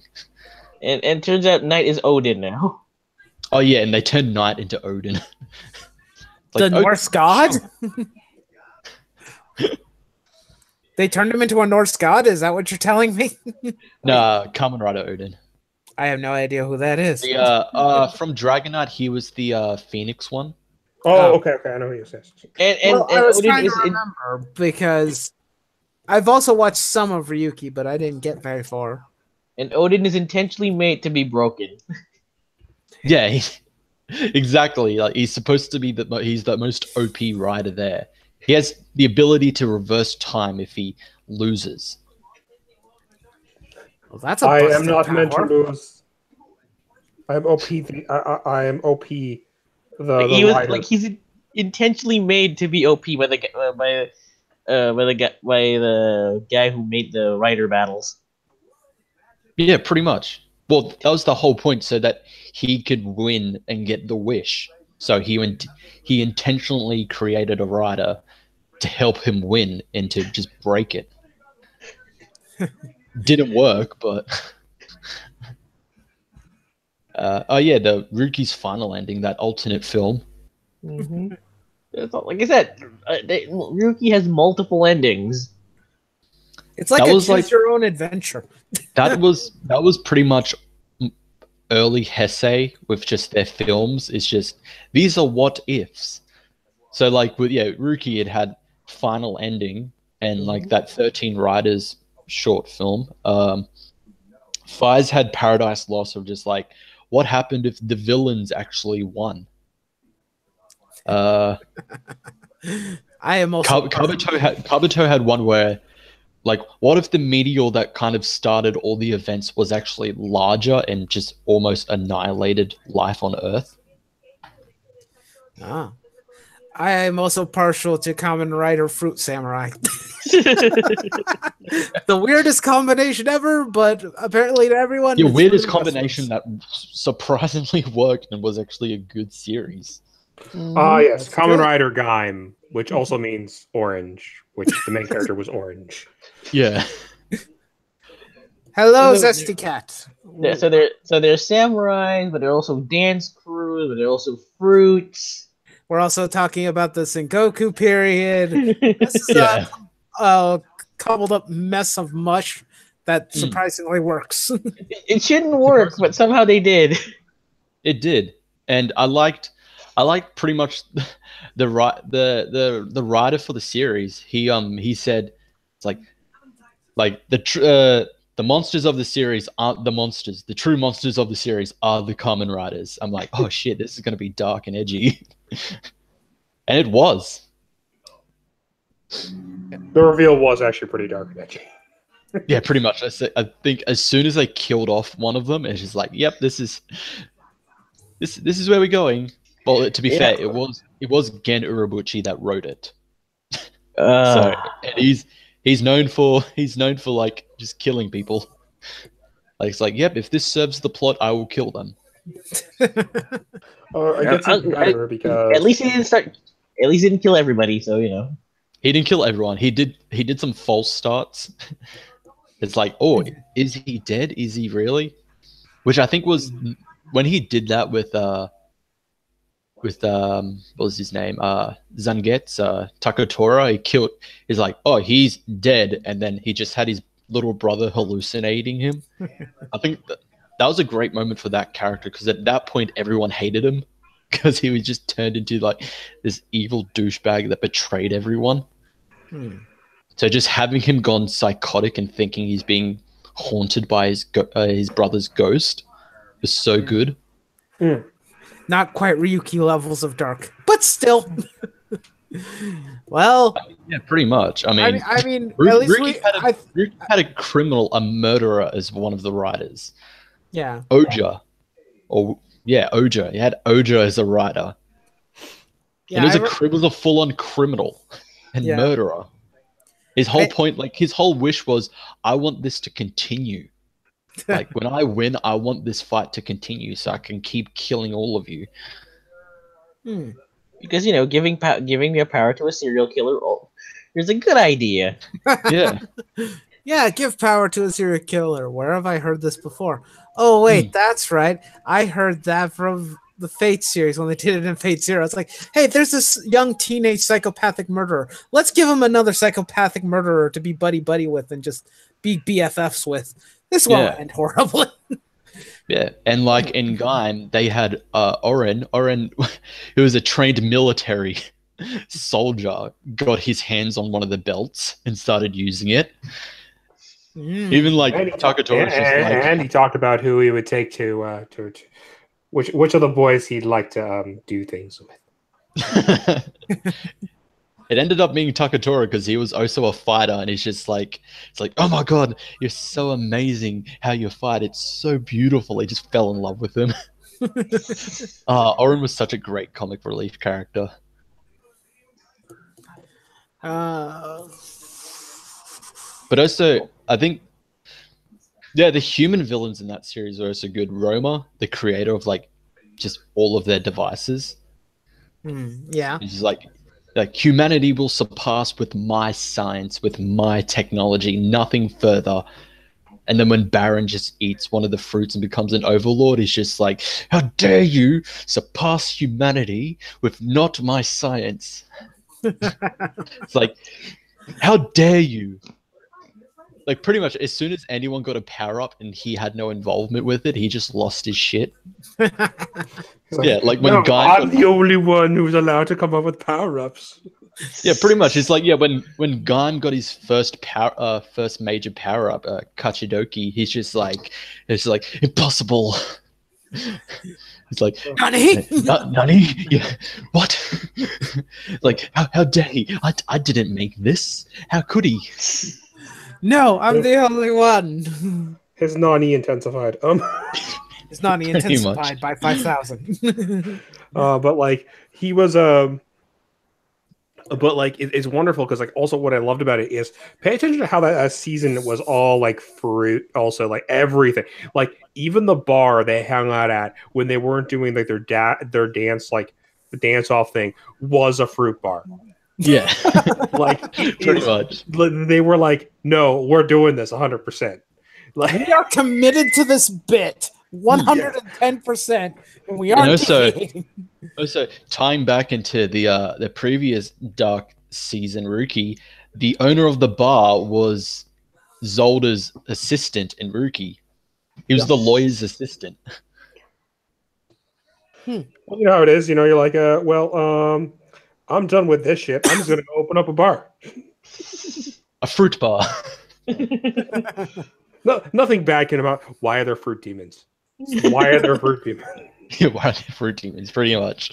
When did this happen? Did I fall asleep in a coma and then wake up later?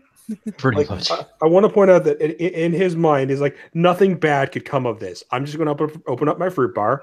Nothing bad will come of this. I put that life aside.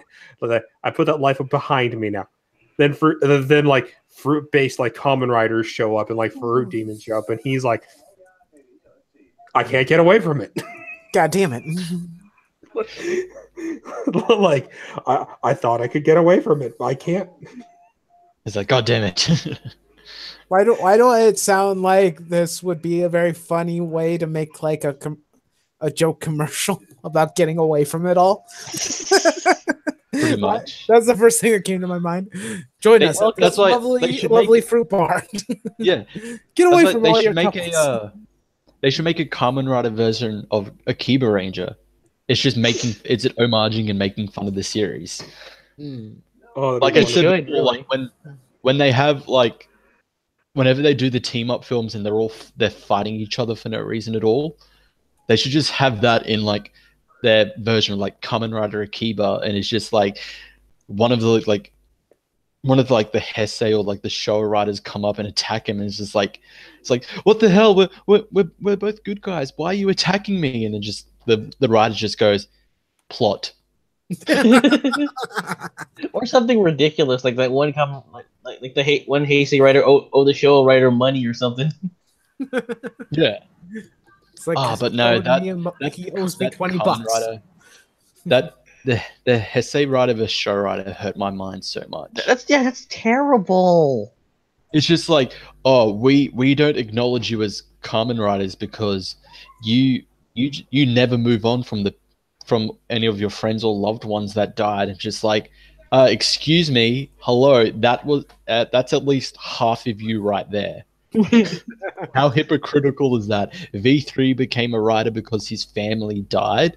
Stronger lost Tackle, like she sacrificed herself.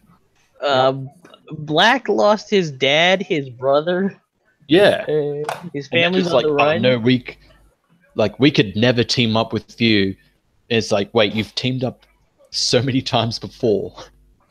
What changed now apart from plot? Plot, and the bitches!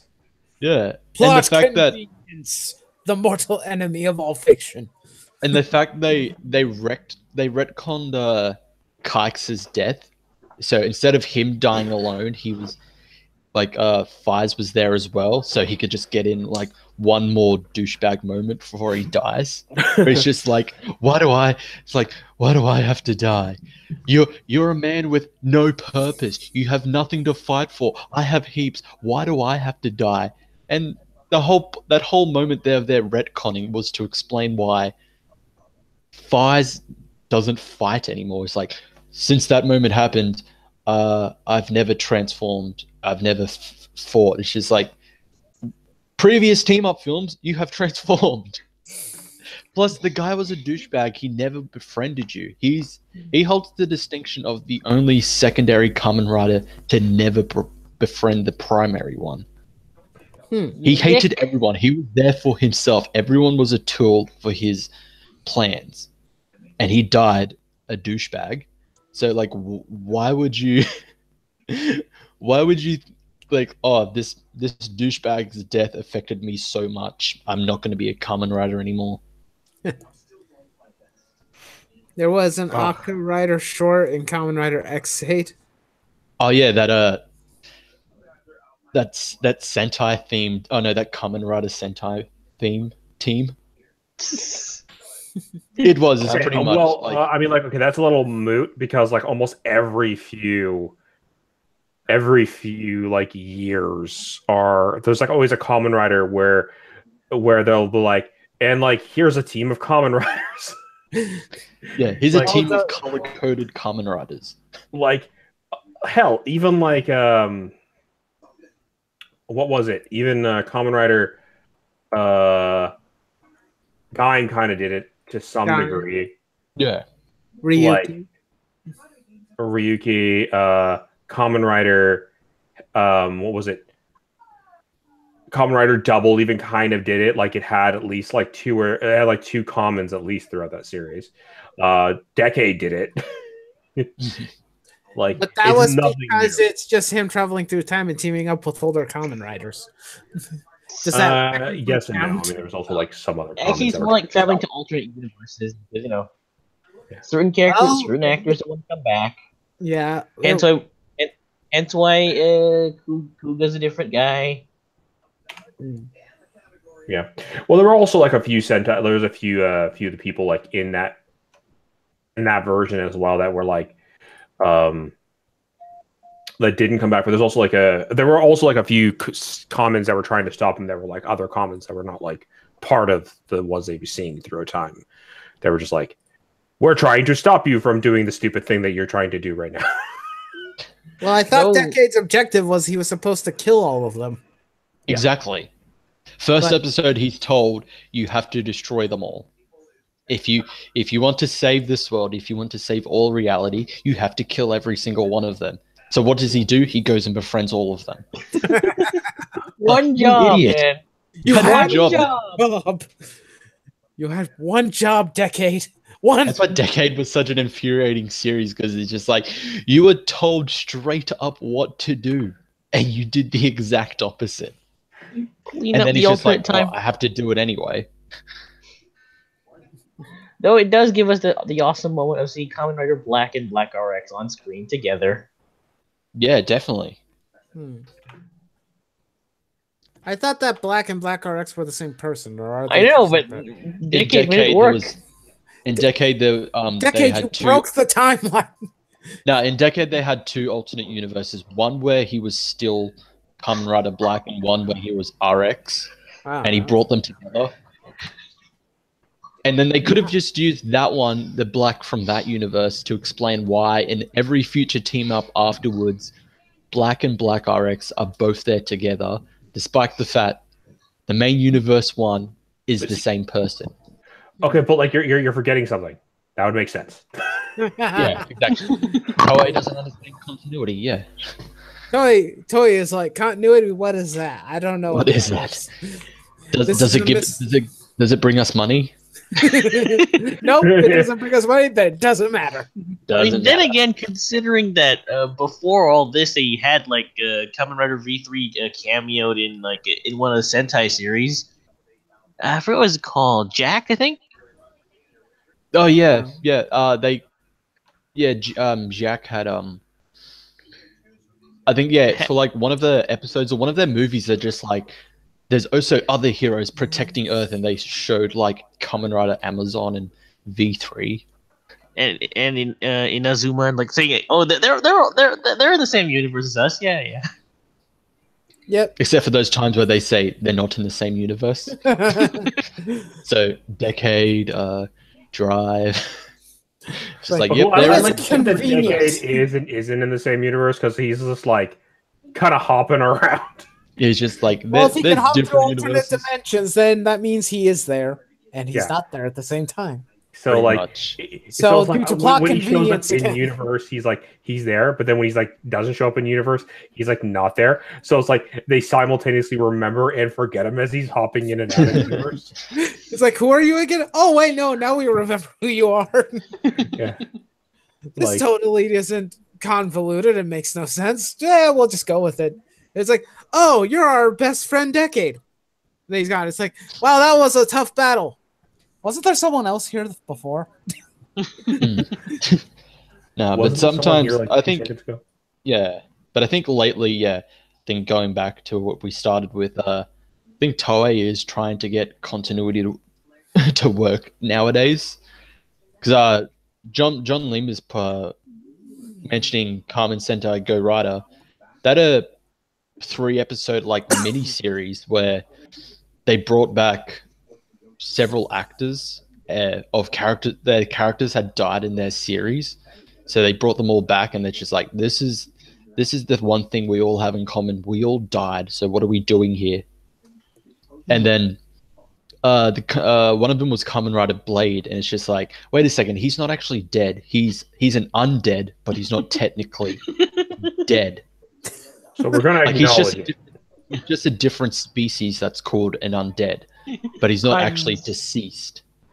But what they used was like that blade was actually Kuroto Dan masquerading as him to use all of them to come back to life.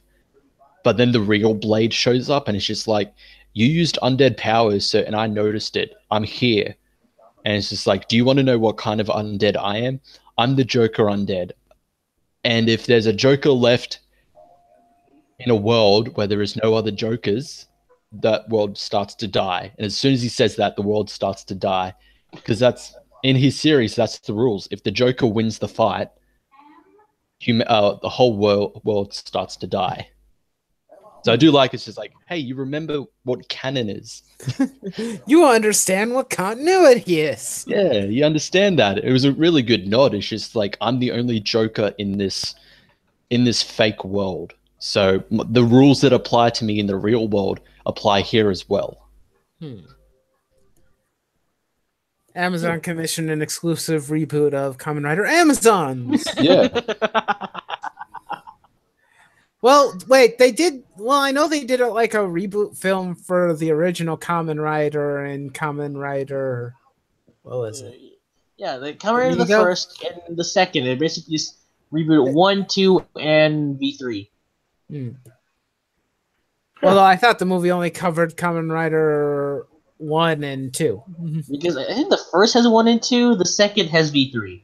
Oh, yeah, the second one has V3. I didn't know that there was another movie after that. So yeah, there's Kamen Rider the first, and then Kamen Rider the next.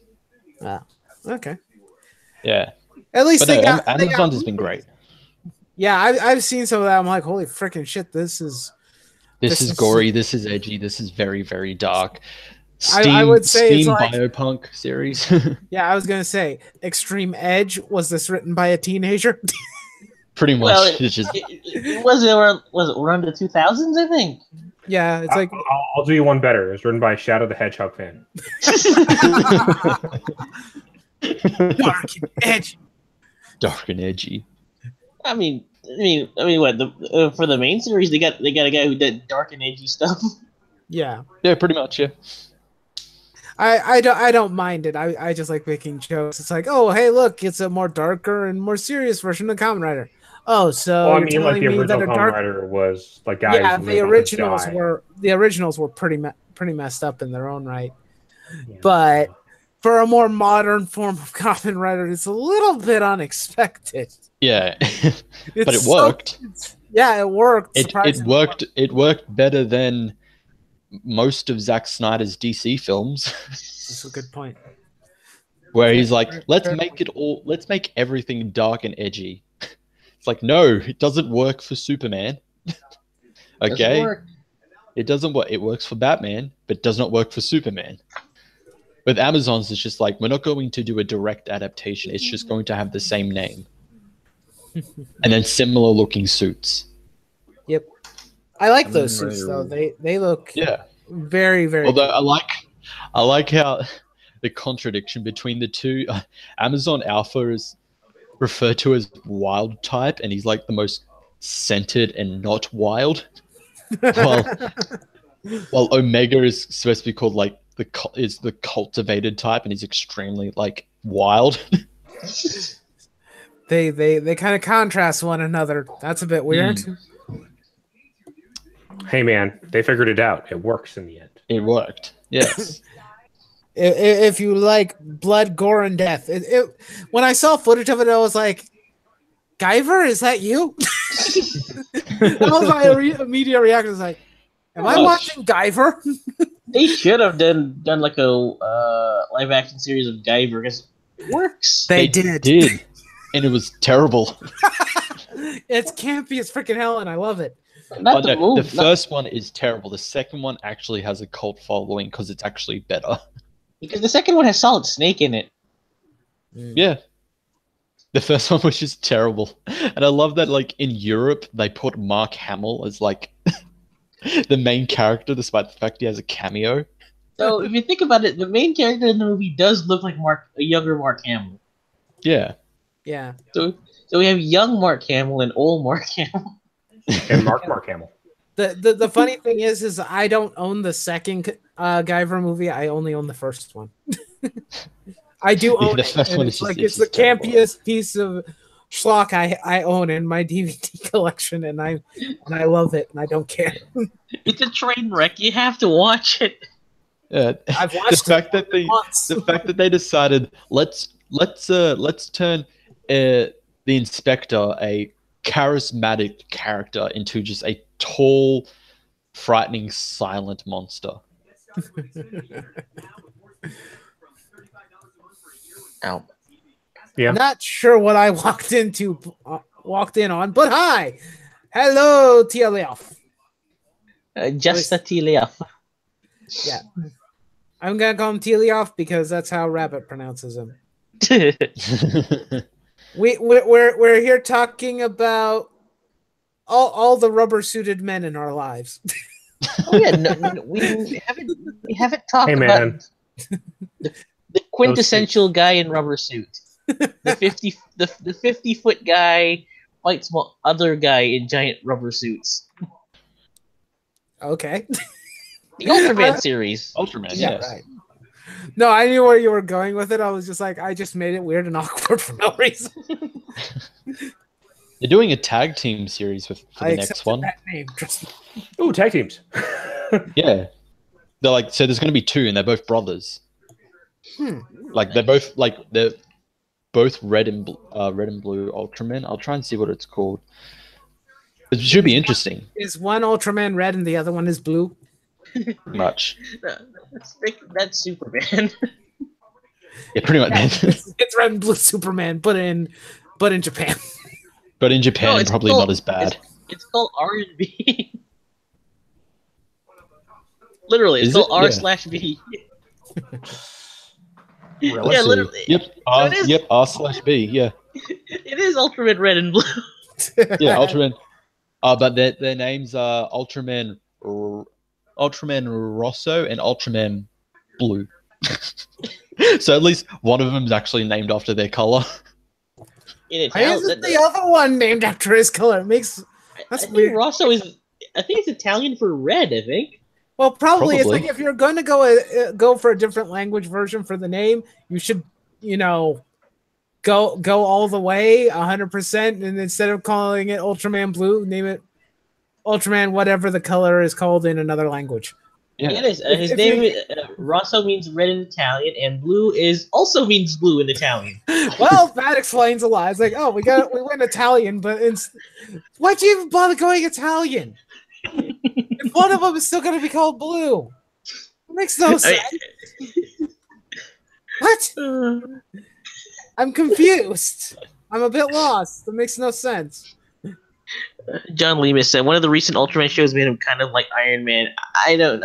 I was thinking that's isn't that like the manga version of Ultraman where they? Yeah, it's Yeah. the manga version.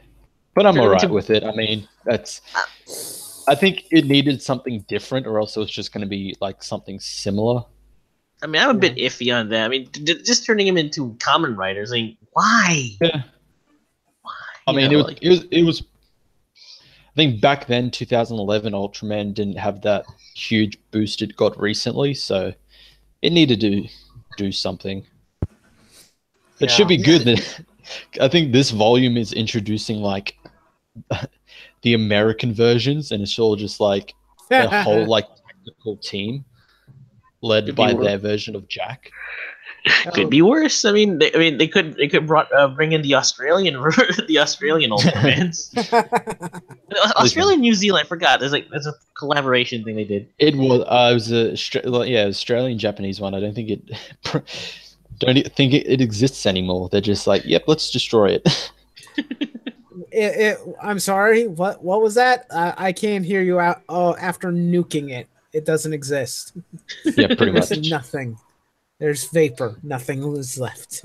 Wait, but actually tying into John Lemus saying it's kind of like Iron Man, since they I think for the manga they had like animated shorts, and for the voice of Jack is actually the official voice, like Japanese dub actor for Iron Man. in the MCU. Yeah, Keiji Fujiwara. Like I'm reading here on the wiki, Jack's voice actor Keiji Fujiwara also voices Tony Stark / Iron Man in Japanese dub of the MCU. Cool. So it's just like Iron Man. Exactly. Jack is going to be Ultraman. Jack is going to be Iron Man. So Iron Man is Iron Man. Yes. Iron Man is Iron Man. Yep. Bring it stateside. We'll do a Power Rangers variant. And you just get one of the guys who, plays Iron Man in animated form. Just get Robert Downey Jr. Yeah, sure, why not? Who knows, he may not be in the next few movies. He'll be free. He'll be free. Yeah. He'll be available. Give him an Ultraman movie. I would watch that. Oh man. I'm actually looking at like the American team for like coming up in the manga. They're all just like buff dudes. Like their suits are just like overly buff. So it's just like, of course. Of course. It all makes sense. Of course. They're just buff. They're just pretty much Iron Man decided, let's add more thickness to it and just make it look like a buff strong guy. Yeah. I think that's probably from more of the action figure related stuff than anything. Pretty much. In other words, the Japanese portrayed Americans as I missed the joke. I forgot the joke now. Big dumb strongmen? No, I was thinking the exact opposite of what Americans look like now. Soy boys. or just the boy. Or just overly fat people. That works too. That's your second alternative option. Yeah. John's saying, speaking of things stateside, X-Aid would make an amazing adaptation for either Korea or the US. Probably, yeah. It's video game themed. Probably it would work, but I would not like it. They'd probably dumb it down. Well, no, it's not the adaptation that bugs me. I really don't like X8's design at all. It bugs the shit out of me. It looks like a Bomberman. It looks like a Bomberman, to be honest. Yeah, kind of, but it's over designed with all the buttons and all the colors, and I'm like, this just looks like a freaking hot mess. I don't like it. I just go away. I don't like the hair. The hair. I think the problem is because it's video game themed, the US would just cram tons of video game references into it, which would be cool. That part I'm okay with. I can't get over his like design. There's like in the episode when Brave gets his like DDR like upgrade form, they would just be like, oh, this is like Dance Dance Revolution, and just make constant references to that. Oh, you mean that? Oh, that kind of reference. Reference upon reference upon reference. I shudder. Shudder away. Yeah, I mean, with some of the Kamen Rider designs, I mean, here's the thing.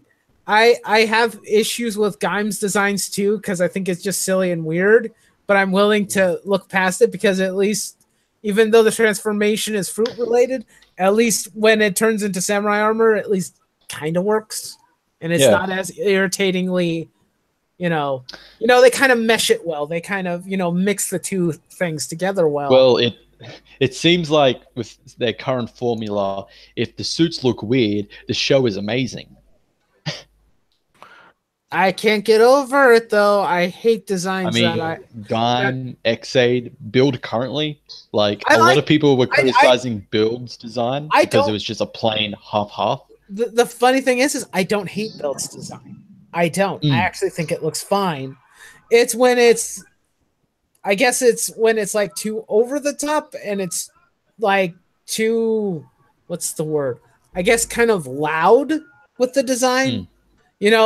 There's this thing when I was my friend used to have a very bright yellow like little sedan car, and me and my brother would always make fun of how bright yellow it was. And it's like, oh my god, the sun's out while it's raining. Oh my god. It's like, dude, we can hear your car from miles away. make jokes about it, and when I see certain designs, I'm like, this is way too loud. Yeah. You're Build the only suit I did not like in Build was Cross's upgrade form, Cross Charge, because it was just like here the faceplate and the chest will have light blue, everything else is silver. It was very plain looking, and it was just compared to his standard form, which was great. Like the upgrade form was like such an actual just downgrade in itself. But production wise, it was because the original suit got damaged and they needed to fix it. Yeah. So now currently in the series, they killed off his upgrade form, brought back the original, and gave him a new upgrade. Yeah. With Cross Magma. Yeah, there's just certain designs. And this happens with like Power Rangers 2, where there's designs that I just don't like or I think are stupid. Toku, the train. Well, I think apart from the sixth Ranger, I just thought the others were it was just really plain looking. Well, I mean, like, hello, Samurai Raccoon. Welcome to the. I didn't like the look. You remember? Okay, so you remember, and it was Lightspeed Rescue, and they had like that one that the Walker Zord, and how like it looked really flat, even when it like went into like the Zord form. I hated that. Yeah, like I never liked their uniforms. The uniforms they had bugged me too. Yeah. I mean, I used to say, it's like, I'm not going to watch this show just because the uniforms alone don't interest me. And then I watched it, I'm like, hey, this is actually really good. I should have watched it sooner. And I feel bad. I like the Lightspeed Rescue outfit, so it works if you consider that they're originally supposed to be, like the Sentai design is supposed to be like a emergency rescue team. Yeah. Well, even in like Lightspeed Rescue, it is an emergency rescue team. Yeah, they're they're the same. It's just, like that's actually one of the ones where pretty much the adaptation is the same as like the source material, other than the fact that we added a Silver Ranger. Yeah, but yeah, there are just certain designs that have come out in more recent Kamen Rider shows that I'm just like, this just I don't like this. It just looks ugly, and it's not. I mean, I didn't like the. I was gonna say it's not just like X-Aid, but it's also like I don't like Ghost's design. I don't like the idea of a hood. It's a weird choice. Well, what about like Axel's design from like Double? Do you like Axel's design at all? Like, Axel from Double? Yeah. I don't hate his design. I just don't like the fact that he turns into a motorcycle because that's just stupid. That's the only part of it I don't like. Literal scenes where like Double rides him. Yeah, that's just kind of weird, and because that is you as you will. Axel really is reminiscent of Azaku. I think that's on purpose, though. Yeah. I like his overall design. It looks cool, actually. I don't hate it. Like, I just think that it's weird that he turns into a motorcycle. That part's a bit odd. Hey, it's just a tea leaf. What's up? He's still here. Yeah. Yeah. I just couldn't get into Power Rangers at all. I'm sorry, I was drawing, so I wasn't even paying attention to comments. That's my fault. Because of the creepy enemy designs? Is that what? You mean the Putty Patrol? The putties are weird. Creepy, not so much. I've seen creepier. Putties can be weird. I mean, with the sound effect they make. Yeah. I was working on some art because I was practicing with my new tablet and working on my art of Nin from the Ninja series. And it's a good thing they didn't bring in the baddies from Toku Ranger though. They look a little bit creepy. Yeah. I don't think I've seen what they look like for Kaku Ranger. So look it up. Did I just assume your gender? Maybe, I don't know. I don't know.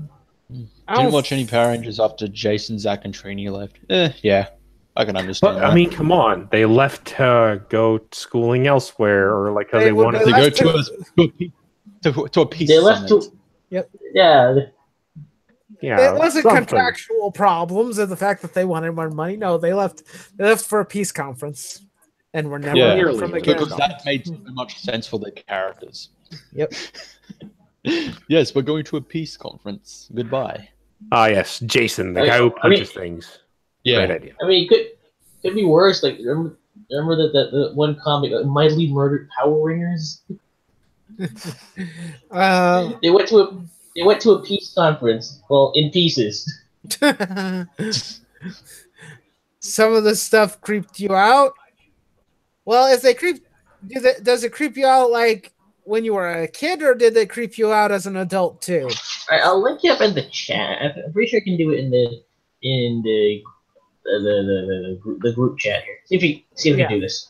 Let me do that. We can do it. We can do it. See, this is there. This is theirs. Oh yeah. Oh yeah. Here, help me. Looks like I can share screen for the audience. No worries. They look like they're perpetual screaming. Those are the faces. Those are the faces of pure evil. Yep. That is kind of creepy. It is, yeah. Pretty much, if the putties watched Scream. Yep, with all the faces. If the putties watched Scream. They look like the painting, the Scream. Yeah, yes, a very well known fact. Putties are very artistic. Clearly, the putties are very artistic.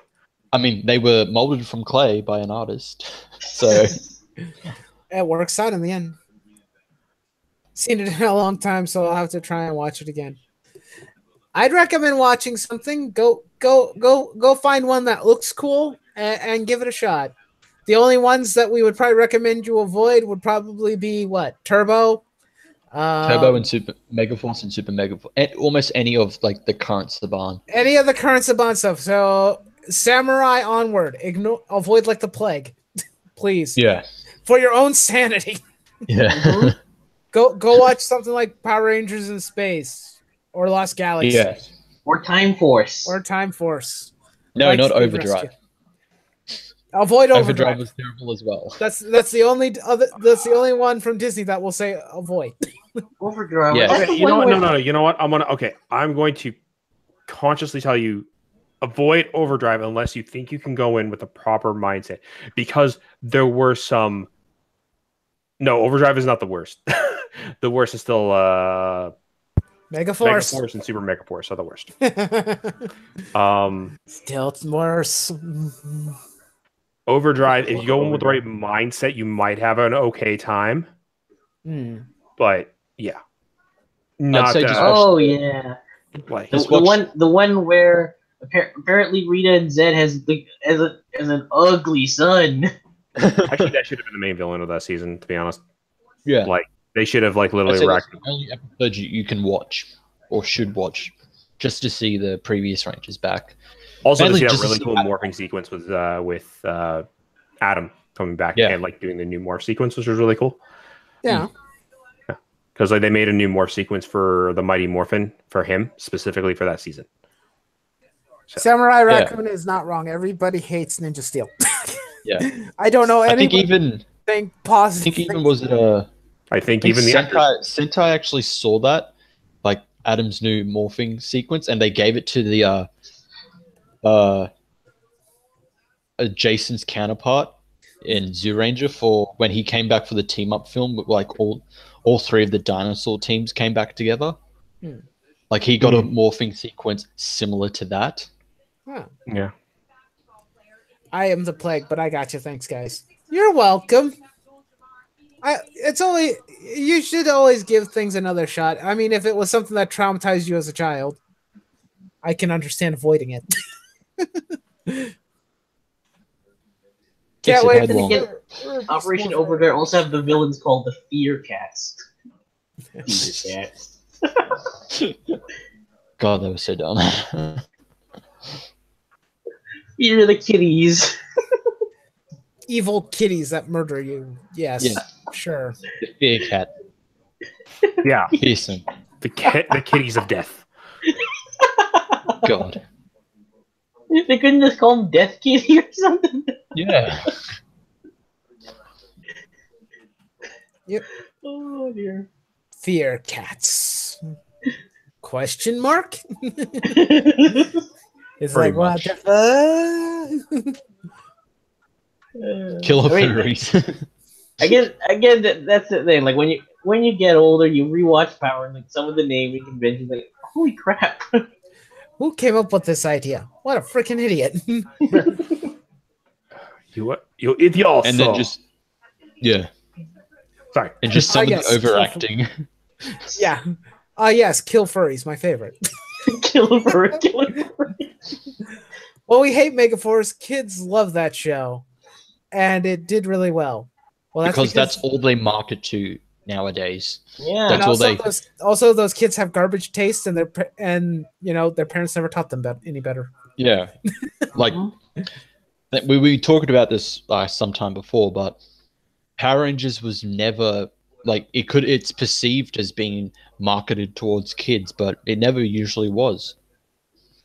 Yeah, Like, well, it was marketed towards kids originally, but the thing is that all of those kids grew up, and then over time, Power Rangers started to cater to just the overall audience because they saw that the people who watched the original still stuck around and watched all the new stuff too. And they're willing to drop money for their merch.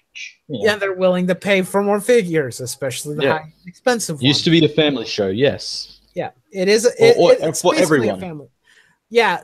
After a lot of the Mighty Morphin stuff, and after they started to like delve into new ideas and whatnot, it basically just became a family show. It's like bring the kids, bring the parents, bring the grandparents. Let's all have fun and watch colorfully spandex people fight rubber monsters. And then Saban was like, "Hey, we've brought it back. Let's just go back to kids, with that, and then let's just aim it towards kids. Let's include a lot of fart jokes. Isn't that right, Ninja Steel?" Why did you have to remind me? Oh man, like that's why the Sentai worked so well, because not only is it just it's just common knowledge over there, it catered to everyone. Like I said, when we first talked about it, when they show promos for the film, they're interviewing different age groups. Oh yeah, so they got the kids. They mainly show kids, but they got the kids, they got the teenagers, they got the adults with them, or just adults going by themselves. It's for everyone. Well, yeah, because there's something to be said about like marketing something for all ages versus just marketing it to a demographic. You know what I mean? Like you should market it for all ages if you can. Yep. Those are normally the best shows, is when you can get everybody involved. Yeah, the kids like it, the adults like it. People in between can get into it. Yeah, and look at Sentai whenever they bring back any of the classic teams or actors. Who is that really for? It won't be for the kids, and most of them don't know them. Yep. Yeah. Like if they bring back like Deca Ranger keeps on getting brought back because it was popular. Yeah. So like who's apart, if you haven't been catching up with that, like, what kid is going to know who Deca Ranger is? Yeah, when we're reaching like an anniversary and whatnot, like when we're reaching like 30th anniversary or something like that, it's like, who's the anniversary marketed towards? It can't be the kids. The kids haven't been alive that long. Yeah, it can't be half of the teenagers because most of them wouldn't know it. It's going to be for those remainder of the teenagers and the adults. Yep. Yeah. And I mean, considering the way that Saban promoted the Legacy War to begin with and whatnot, it's like you're clearly marketing it towards the older audience. When you're announcing it, it's like, oh, hey guys, we're bringing Tommy back. Hey, we're bringing back these actors. Are you excited? Are you happy to see these guys coming back? You should be. Please watch our show. And then everybody watches it, and then they hate it. Yes, it was terrible. And then I just love the fact that they had two. They had the green and yellow from Samurai, and they had no lines. They just stood there. Yep. It's like, what was the point of bringing them back? They've got no lines to themselves. Yeah. They get the easiest job to stand there. Yeah, pretty much. Just stand there and look pretty. They had the equivalent of that one extra that boasts about being in a film, and then when their scene comes up, they're just like, "Look, I'm there. I'm right there. I'm right there. See me?" Yeah, Just random background character number 568. Yeah. My But then, favorite random background character. Yes, and then like I mean, it's just like you got to market to like everybody, but at the same time, like it's something else. Like there's also actually something else that's funny, right? Take a look. Have you gone back and ever watched like an old just an old Disney show? And I'm going to use this as an example. Let's say something like a good example comes to mind is like something like Darkwing Duck or DuckTales, right? Yeah. You go back and watch them. My friend pointed this out to me the other day. Is like, notice how your parents laughed at like different parts of Darkwing Duck than you did. Like you laughed because it was silly and like they did something funny when you were a kid. And if you go back and then you rewatch it, you realize if your parents were watching with you, they were laughing at something else. And then when you watch it, you're like, oh, they were laughing at that in joke that like only an adult would get, kind of thing. Yep. Right? Yep, because that's what some of the best like shows for kids or shows for adults animated features in general. I mean, when you could even do stuff like even older than that with like Warner Brothers and whatnot with some of their old stuff for the old Hanna-Barbera cartoons. It's like you see that, when you're a kid, you're laughing because Wile E. Coyote, fell off a cliff again. But when you watch those shows as an adult and whatnot, you get other in-jokes and other things that they're saying because, well, actually, in all fairness to like Warner Brothers' old Looney Tune cartoons, that was basically that generation's version of like The Simpsons or Family Guy. Yeah. It was satire of, current events and other assorted stuff of that nature. That's exactly what it was. Yeah, exactly. And I think that's the kind of, that's the appeal of that kind of stuff. He's, seeing that story that as a fan, you could be like, yeah, no, I know what that is for me personally, and yeah, no, I like it because like that part is like for me, like them making that hint to, oh well, a good example is like in some of them they'll make that hint to like the power grid or to something else that's happening in the universe of Power Rangers that are like, hey, for a longtime fan, that's actually really appreciated. That means that you're like paying attention to your own lore to at least some degree. Yeah, like. I met a guy. He was working on the power grid. He made some kind of weird like cell phone thing. He said I could make. He said I could use them and make he said I could use the same technology. I decided I wanted to go something a little cooler. I put him inside of sunglasses. Well, yeah, I mean they did that with Jungle Fury. Yeah, where RJ's like, he's like, I know a guy who kind of knows a guy, kind of thing. It's like, have you guys ever heard of the Power Rangers? And it's like, well, yeah, everybody's heard about the Power Rangers, and it's like, well, you get to be them. And he's like, and they're like, wait, how is that possible? It's like, well, I know this guy who's really big into tech and he managed to hack the grid. So now I get to give you powers like the Power Rangers. It's like, wait, what? It's like, the question is, who did RJ talk to? That's the question I want to know. It's like, what tech guy did he meet up with and say, hey man, I really need some help. We got this really big situation with, some Daishi dude. I could really use some help. I need Power Ranger. I need to get into the morphing grid. Can you help me? Well, it's actually kind of funny. If you watch, it's hinted that he might have gotten the idea because I think Overdrive was the season before that one, wasn't it? Yes. So it's hinted that he actually worked with the guy from Overdrive, that him and the two of them worked together to hack the grid to get the powers. Yeah, that would probably work. Background character number 568 is best waifu. Yeah. Like, oh no. Really off. We appreciate it. Except Ninja Storm, where the Rangers apparently don't exist.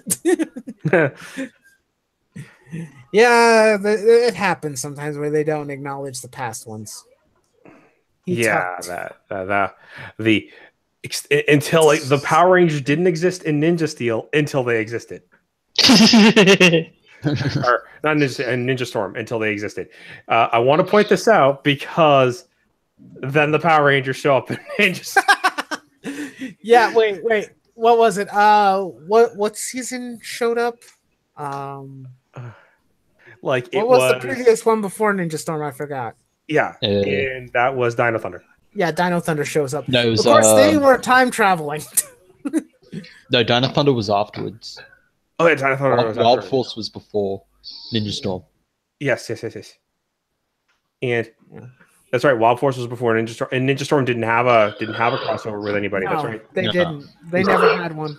Yeah. But they did cross over with Dino Thunder. They did cross over with Dino Thunder, but like later on, Dino Thunder crosses over with SPD. There was like a thing where they do actually meet up with some of the previous ninjas that were before the Disney era. Eventually, so it's like they didn't. So that before Disney era didn't exist until before Disney era existed. Pretty much. Like, yeah, and it's like, oh, okay, I guess this is a thing now. Like, You remember watching Forever Red? It was a good episode. yes, Forever was a great episode. Yep. Yes, it does. Actually, funny enough, the guy who was the Black Ranger in Wildstorm and the guy who was the Blue Ranger were actually both fans of the Sentai series. That's why a lot of Wildstorm copies a lot of like Sentai style like footage and stuff like that, because they pushed to have that done while they were on that series. Are you talking Wild Force or Ninja Storm? Wild Force. Wild Force. Okay. Because you Wildstorm. said Wildstorm like 3 times. I'm like, what the frick? Did I say Wildstorm? Oh, sorry, I meant Wild Force. Sorry. I was like, he's mixing the series together. That would be an awesome idea. Let's take 2 series, mash them together, see what we get. And then all the weird random Zord combinations. Yeah. Take like some of the weirdest Zord choices and then just mesh them together and get an abomination. That makes no sense. I mean, Combine the cube designs. No, not the cubes. No, all the cubes, man. We're all about the cubes. I'll accept anything except for the cubes. How about the pubes? I won't accept that either. You sick bastard. Well, I think that's what they're doing in the comics. So it's just like, let's just kit bash all of like the Zords together. I think was it the Ranger Slayer's Grave They Zord? better hope that series doesn't become as popular, like doesn't become super popular. Because if it does, then they're going to have to recreate all the toys and make sure that all the toys can combine in weird ways. Like looking here, it's like the Grave Zord is just a kit bash of the Thunder Megazord, White Tiger Zord, and Tor the Shuttle Zord. Like it has the dragon is like one of the arms and weapons. Tor's head is a helmet. The White Tiger is the overall body, and then just has the Firebird's wings. I'm just like, to be fair, I would buy that. Like if that was a thing, I would buy that. Like doesn't have to combine like just a figurine or statue. Well, I mean, they might do that, but I'm thinking to myself, like, a lot of fans who are into the Power Rangers, because part of the fun is also like building it together and like unbuilding it, kind of thing, for toy collectors at least. And so like, because like they like to depending on like what they're trying to do, they might display one way or the other kind of thing, right?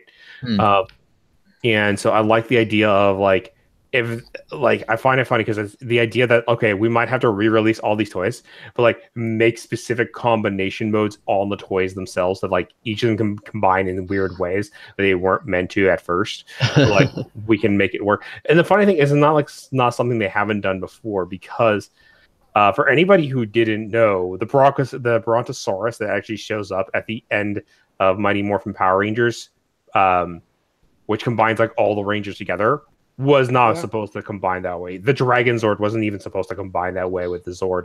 They just did it. They did it for reasons. Marketing. Because it sells toys. Toys. Oh, there's that allergy again.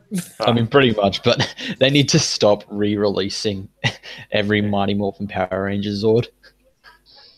Though I have to say, the Grave Zord looks very super robot. Looks like a super robot, really. Which sword? The Grave Zord. It looks like One in the Get a comic. Robo actually. Like the one that really the one that always bothered me was the Megazord in the new movie.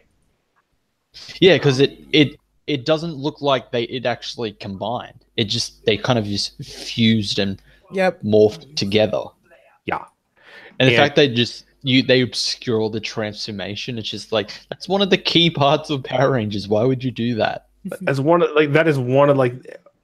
There are a few things in Power Rangers that are a must. That is one of those things, and you're They like, must combine and fit together so it makes freaking sense. yeah, Mm-hmm. and but it doesn't. It just looks like they all melted into a puddle and turned into a giant robot.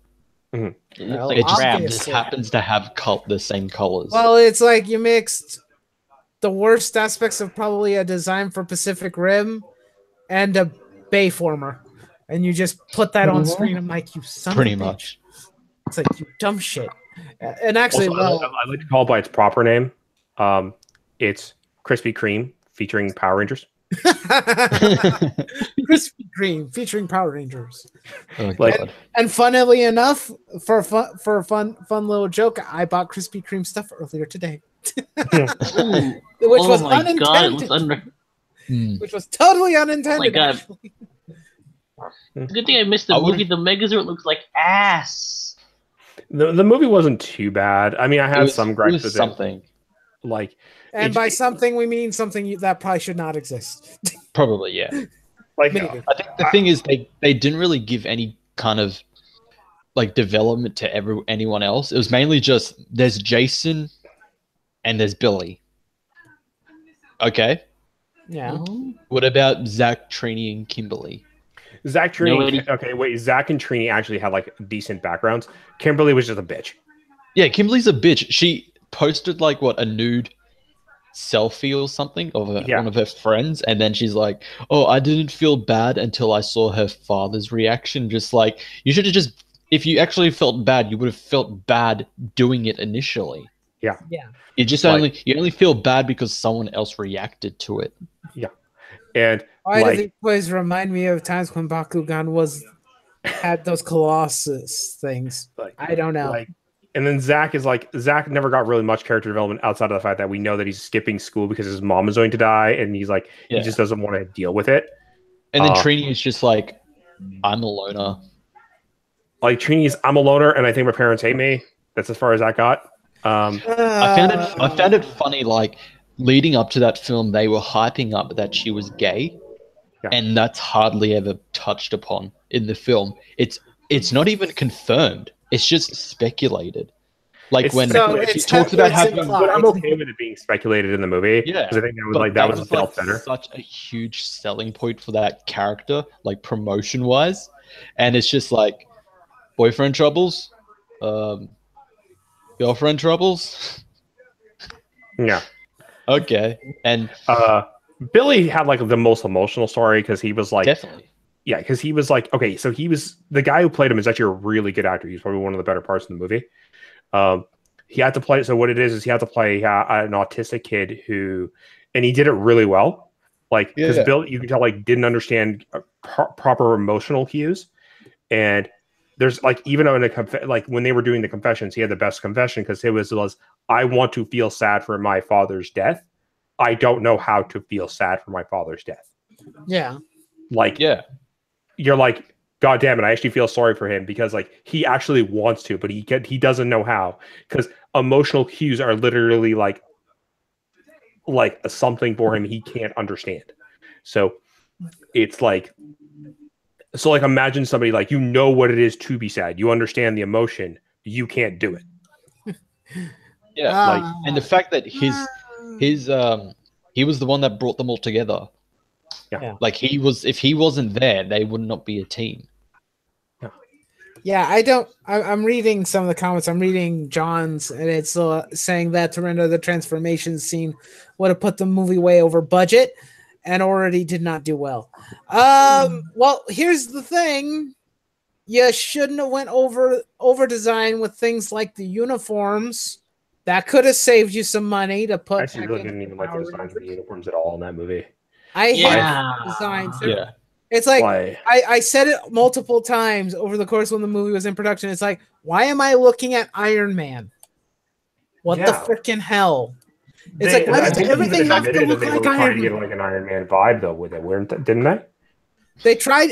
The suits have literally glowing chests, and they're over designed as hell, like what MCU Iron Man kind of looks like a lot of the time, where they just And the fact they don't even properly morph.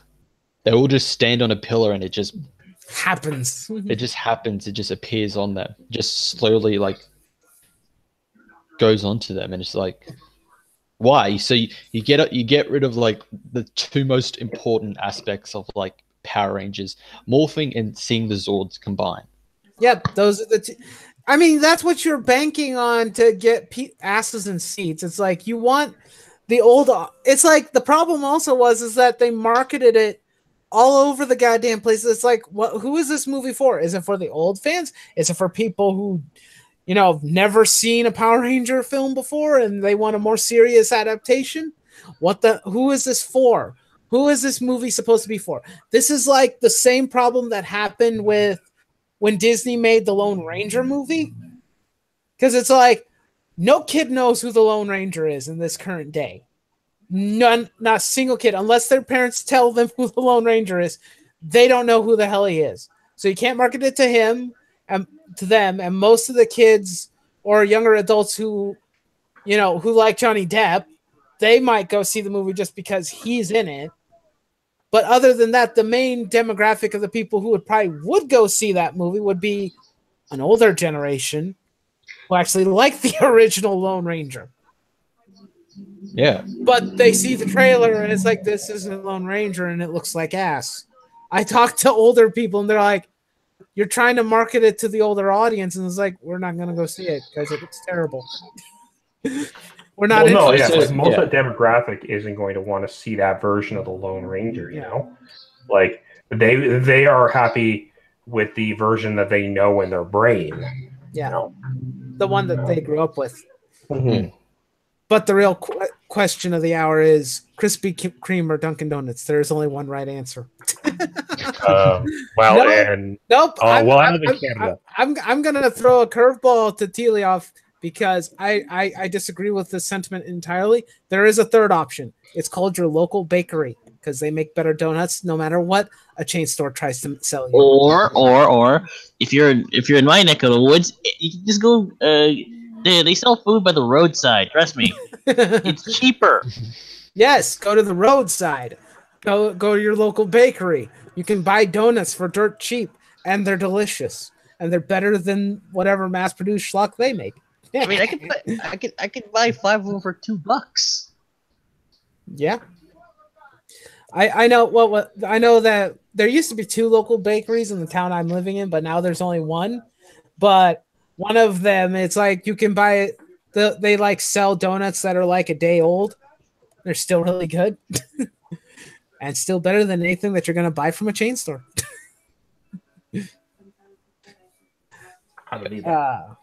Anyway. But also with the Power Ranger films, I didn't like the design choices of the Zords. Like, why does the Triceratops have 6 legs and why does a Mastodon have 8? Because it's cool. Because Edge. Like, why does a Mastodon need 8 legs? What the hell? Like, they're supposed to be based off dinosaurs. Like, at least get it right. I mean, they look barely recognizable. That's in my opinion. Yeah, true. But like, the only thing that like looked unnecessary. The only ones I think that looked remotely like their counterparts is what T-Rex and the pterodactyl. That's it. Yeah. All the other ones look like ass. They look like they're made of liquid metal. That too. And even then, it's like that's barely looks like a dinosaur or a prehistoric creature. Barely. I always say if they want to do a mech design, ask a Japanese guy to do it. Exactly. I saw a guy actually do like a redesign of the Zords himself at one point recently, and and it looked really cool. Like, I'm like, where was he when they were making this movie? And like, because what it is, he took some like the old toys and like remodeled, like, and redid the models like for die cast purposes and stuff like that himself, right? Yeah. And damn, were they good! Like, Well. See you later, John. Thanks See you, for John. joining us. See Thank ya, you buddy. for joining See ya, us, John. even if it is only for a little bit, John. We've I been mean- at this for almost 3 hours. What are you talking about? He's been here practically the entire time. Shush you. Well, John, I appreciate the subscribe. I greatly appreciate it. Thank you. Mhm. I inch ever so closely to my goal of 1,000 subscribers. Thank you. And considering this is the first time I ever did any live streaming, This isn't the first time I've live streamed, but it's the first. Well, no, it's not even the first time I've done one that's Tokusatsu related either. Because I did. No, one but I with think it's the first time Crystal. Smackdown's been ever on one. That's true. yeah. This is the first time for him. So you can say hi to him because he's a first timer. Switch and Chris are not. They've been here before. They know the hell that they are in. I share. I say nothing. Switch has been here probably more than anybody else, actually.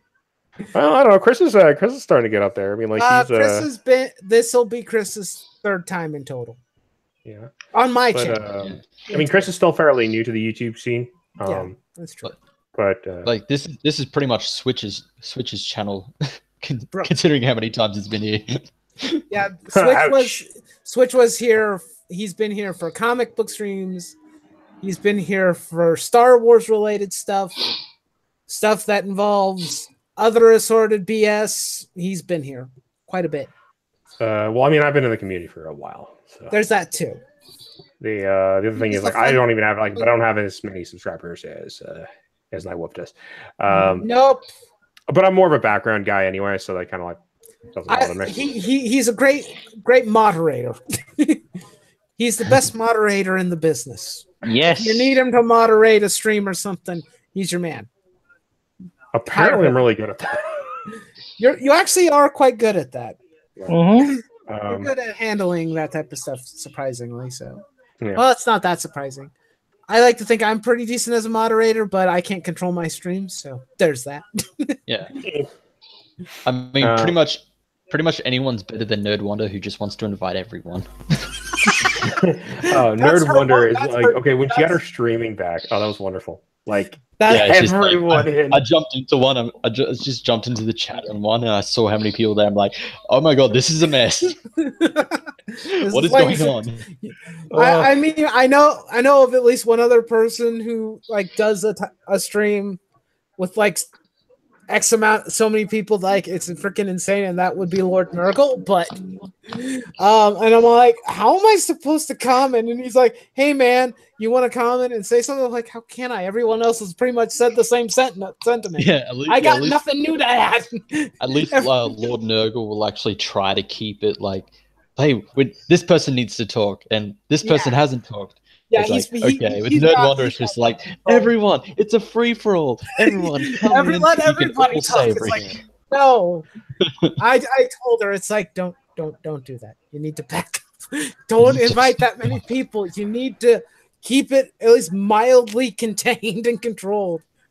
Yeah, I mean, I only okay. exist through There's Reddit. depending on the topic, there's like a certain amount of people that like keeps it nice and workable. Like, and that's something to keep in mind too, because like I believe you can have like a big plethora of people and still make it work, but you have to like somebody has to moderate things as it's going, kind of thing. I think that the reason why, like when they do the harem stream and they have a lot of people on, I think that works pretty well, especially when Maranya is on, because she's really good at keeping them on track and keeping them on subject. Whenever Wonder or anybody else kind of just deviates, just a tidbit, she puts it back on track and focuses the group. But, I mean, I've had a few streams like that. I've had like a whole load of people on before. Chris is on one of those. It happens very rarely, but there are times when you send out the invite and some people just show up late, and you're like, well, this was unexpected. Well, let's see where this goes. Less than 100 away from 1,000. Well, congratulations, Helios. Good for you, man. Nice. Well done. You don't have to worry about promoting yourself on this channel technically, because I don't care. Just so long as you don't do the whole sub for sub thing, I'm fine. That's the one. That's where I draw a line. If someone says it's like I'll sub to you if you sub to me, it's like no, fuck off. I mean, I can't guarantee that you'll get a sub from me if you sub to me. That's the thing, right? Like, I mean, Yeah, I might sub to you if I like your content. That's how that works. Yep, You know? I have a tier process. It's the reason why I haven't subscribed to Billy. I don't know why I took a light jab at him. I don't know why, but I was like, I'll throw that out there. Because I think he asked me, what was it? A while back. He's like, yo, when we streaming? He's like, I don't freaking know. I actually didn't respond back. Like, no, thanks, bro. I'm good. I got enough people to talk to. I don't want to talk to you. I've talked to you once, and it hurt my brain. And not in a good way. It hurt my brain. Bill Billings is an interesting character. Let's say that much and leave it at that. I don't know if I would say interesting character. I think I would say misinformed person who thinks he's smart. He's a character, at least. No, that's true. It's better to be a character than to be something without a soul. Ouch. I guess. What? Said ouch. I don't know where I was taking that. I don't know either. I'm just saying ouch because I can. Like, but yeah, like I mean, I only exist through Rabbit. Is that true? If you have more subscribers than him, how is that possible? D-Love, what are you talking about? okay, wait. Is it just a tea leaf or tea lof? I only call him T-Leoff is because Rabbit calls him that. It's just I think it's just call him T and assume he's British. That's it. I don't know why, but every time I've seen him in one of Rabbit's chats or anything, that's what he calls him. I guess it's just well, kind I of mean, like Chris is doing pretty decent. I mean, for a guy who just started out, like he's you're getting a few people here and there. Like your subscriber count has jumped a bit. You know, Yeah. I mean, like again, you're only just starting out, but like even if like I see that you're getting almost every time I go to see your videos, you seem to have a few more subscribers. So I think that's good. You know? Oh, he means in the friend groups I exist through Rabbit. Yeah, that would make sense. Well, I mean, you have posted some pretty funny memes in the Discord there, just a tea leaf. So I'll give you that much. So hooray for memes! One of the things it is good for. Be proud of what you are good at. Hey man, the memes are at least good and entertaining. Yep, so long as they're fun and entertaining, I don't mind. Anyway, do we have anything else to add, or are we going to end things here? I think we've pretty much kind of petered out to end it. I think I think we've exhausted the topic and gone into random topics now. Yeah. Wait, hold on. Tea leaf. Also, A, I am a grill. B is a grill. It's just a tea leaf. But for the Darkest Dungeon LP, he called me Tea Leaf because I was a Helen. Oh, okay. What kind of grill, anyway? You're a grill? Yeah, George. Are you a George Foreman? Oh man, no, she's Mastercraft. Come on now.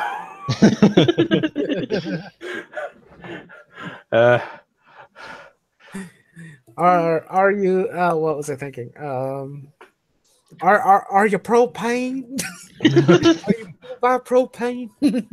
Does she come with propane and propane accessories? Oh no. Or maybe she's charcoal. Oh no. I mean, these are now we're getting into references that we don't want to touch here. She's a long forgotten brand of grill. I didn't know that Tea Leaf was a girl. I didn't know that. So if he got mad, if she doesn't get off my grill, get away from my grill. Well, she seems to be a fun person anyway, so I don't mind. I'm okay with it. Yeah, maybe she's one of those very offensive grills that people just don't subscribe to.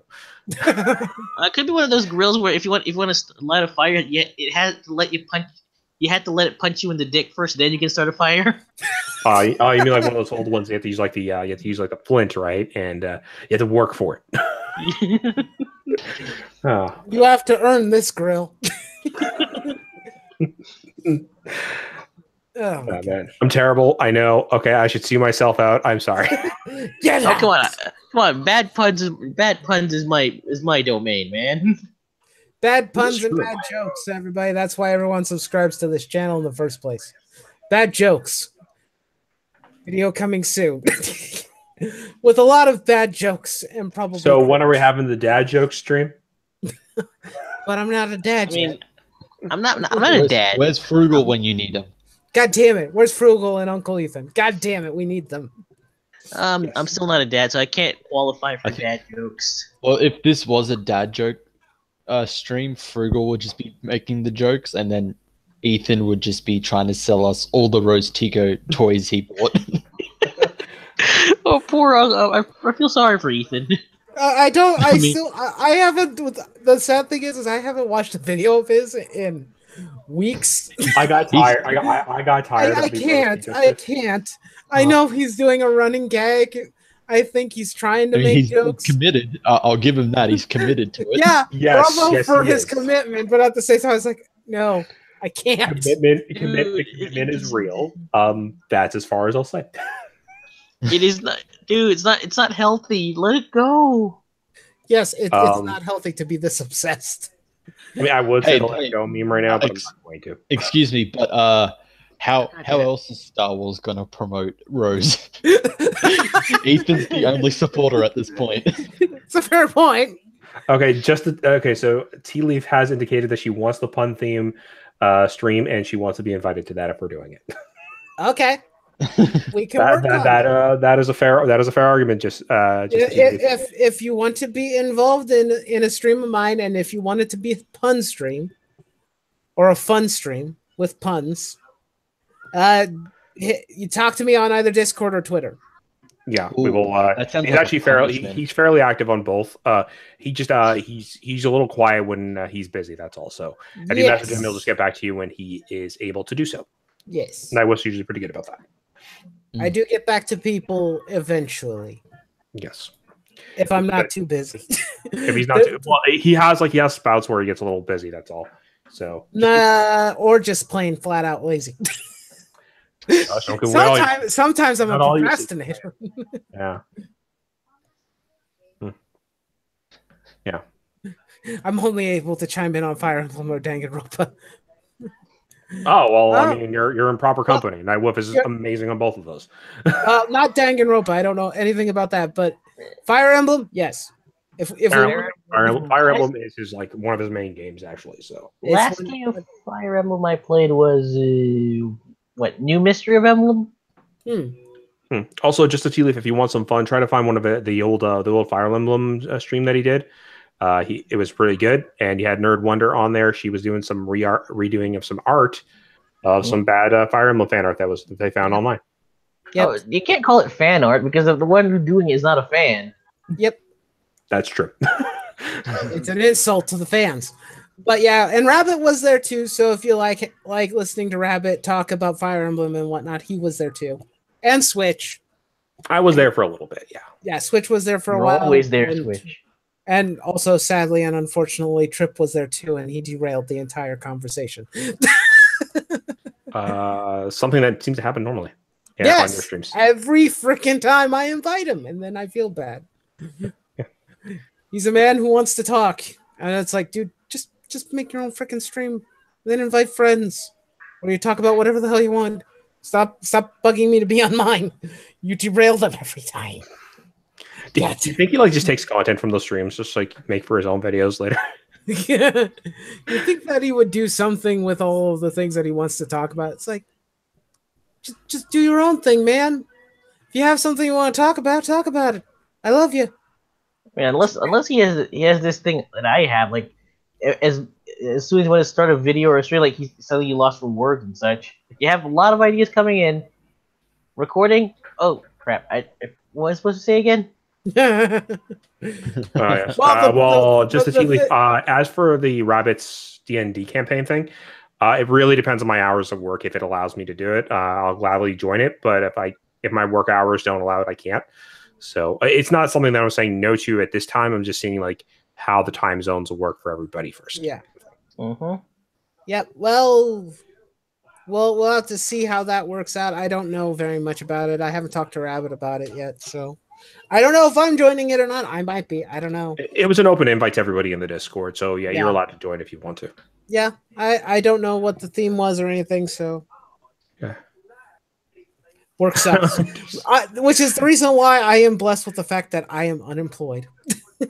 Yeah, such a blessing. It's either a blessing or a curse, depending on who you ask.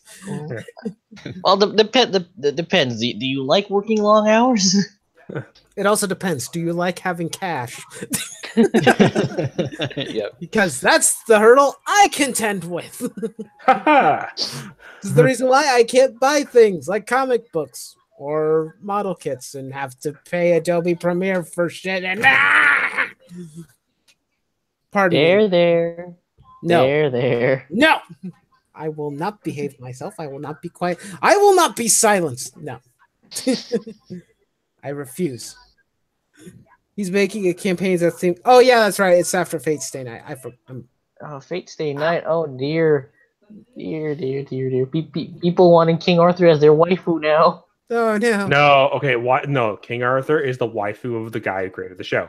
Most everybody else has other tastes, and it gets toxic either way. It happens. I mean, I am no better than anyone else. I'll admit to that. Mine is Tamamo no Mai, and she's not in Stay Night. So, yeah. I'm no better. I never admitted to being better than everyone else on this. Best waifu is Lancer from Fate Zero. Fight me. I'm kidding, of course, but I don't even know. Our fantasy crap's gay. Well, depends. Depends. Does she have a dick? No. Has anyone seen that video of I think it was in China, like Sir Ian McKellen, like someone got him to recite Unlimited Blade Works. What? Oh my god! Incantation. Like it's like look it up. It's like the funniest thing ever because you can see in his eyes like who the hell wanted me to read He's like so disinterested that someone's asked him to read Unlimited Blade Works, and I think someone edited it so when he says like Unlimited Blade Works, it echoes. It's like really deep and echoes. So it's like Unlimited Blade Works. The best video promotion ever. Like, thank you, China. The best promotion ever. So, how long before a Fate Toku? It's been running this long. I mean, we might as well. Guys, how could you disgrace Best Waifu, random background character number 568 like that? Because I can and I will. No. Best Waifu is a generic anime lead number 775. Mm. Oh yes. Excuse me. I think Best Waifu is any of the harems in Sword Art Online. I'm joking. Sword Art Online.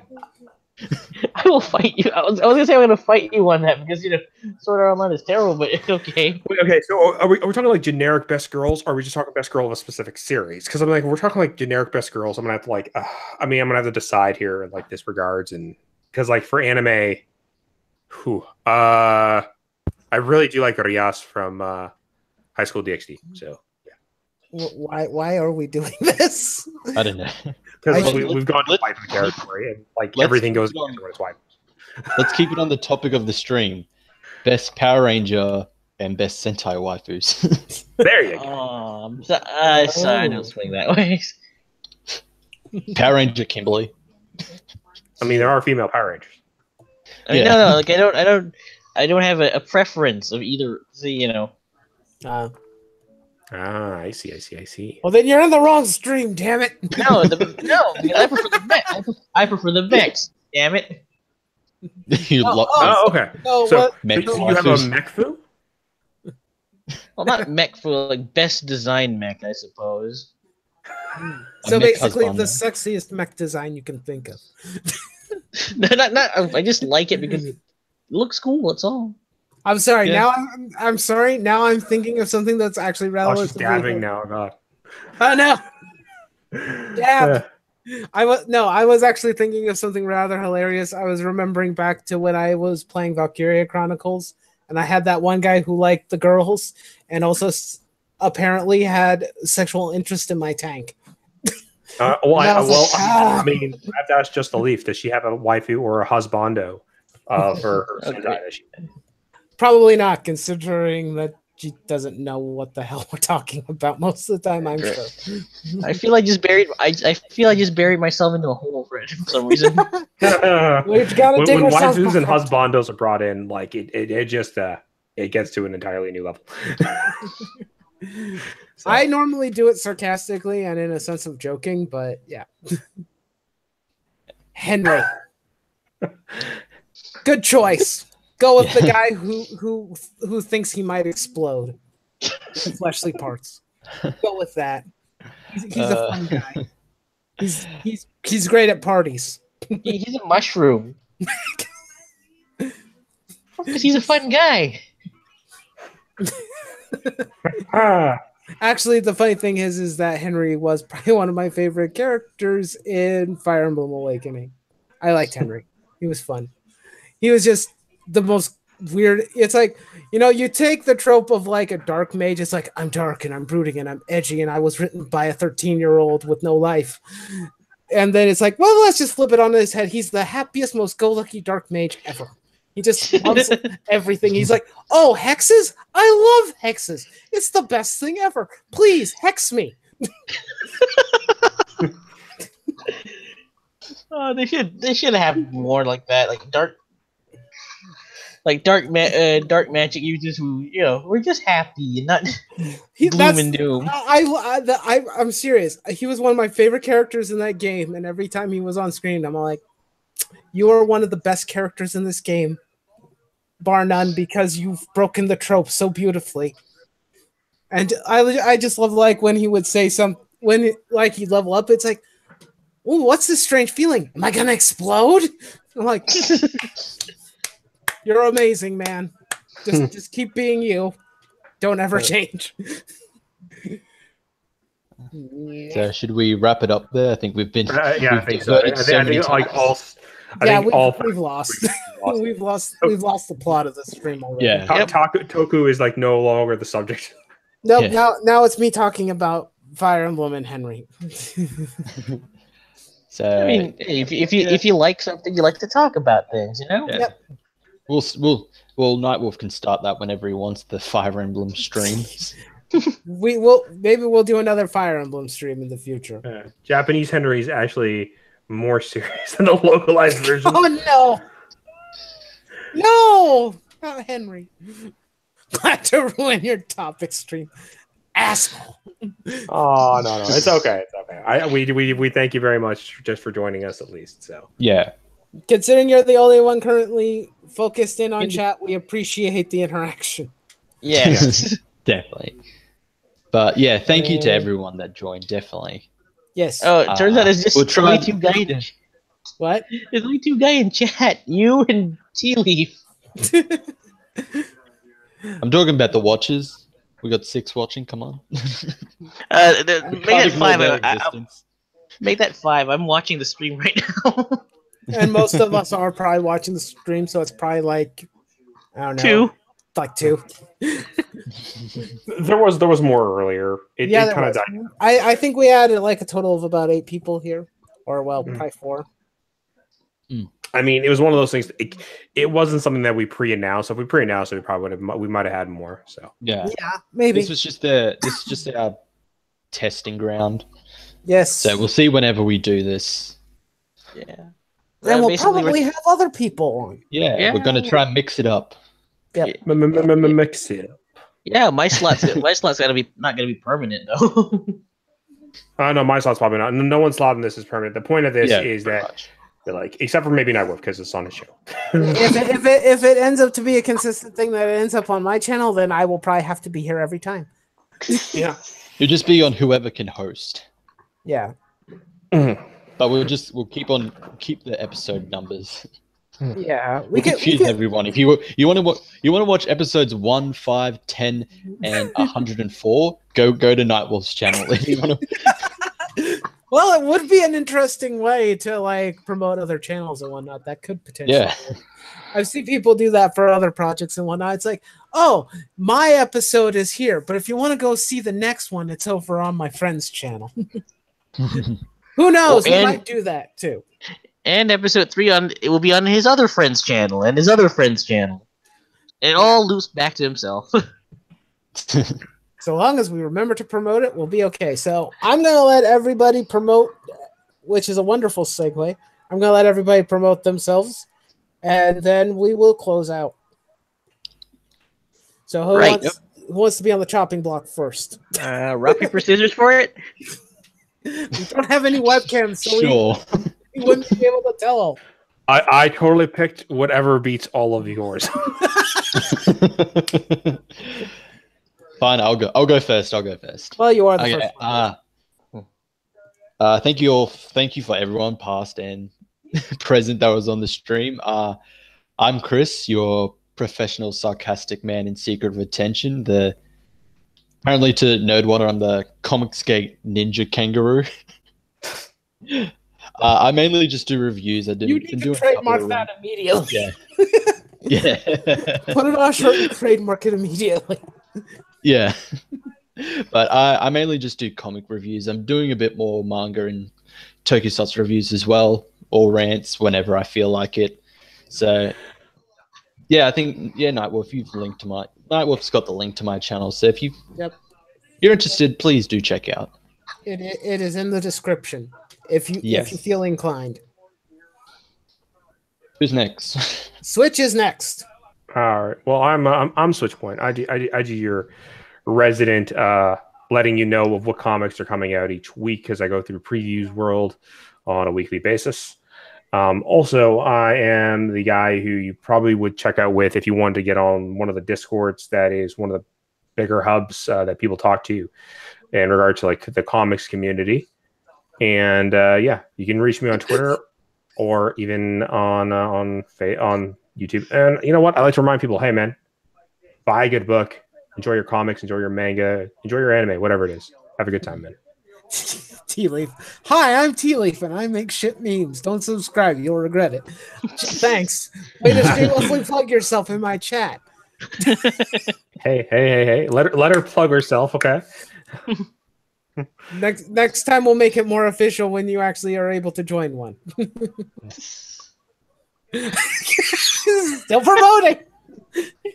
Also, live stream Danganronpa V3 on Twitch.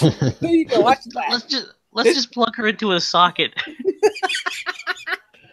Hey, you know what? If she wants to plug herself, she can go right ahead. I'm not going to stop. I mean, like she has the added verbiage of "I have boobs."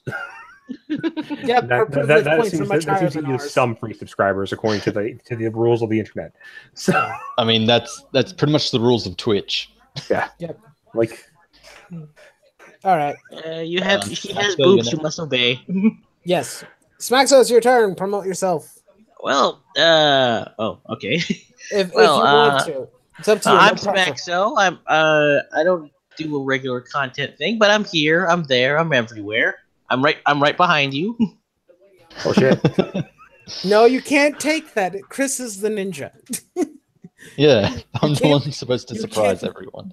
Wait, is he wait. Is he? If he's the ninja, are you the pirate of? And then like the two, you like pirate versus ninja on this shit?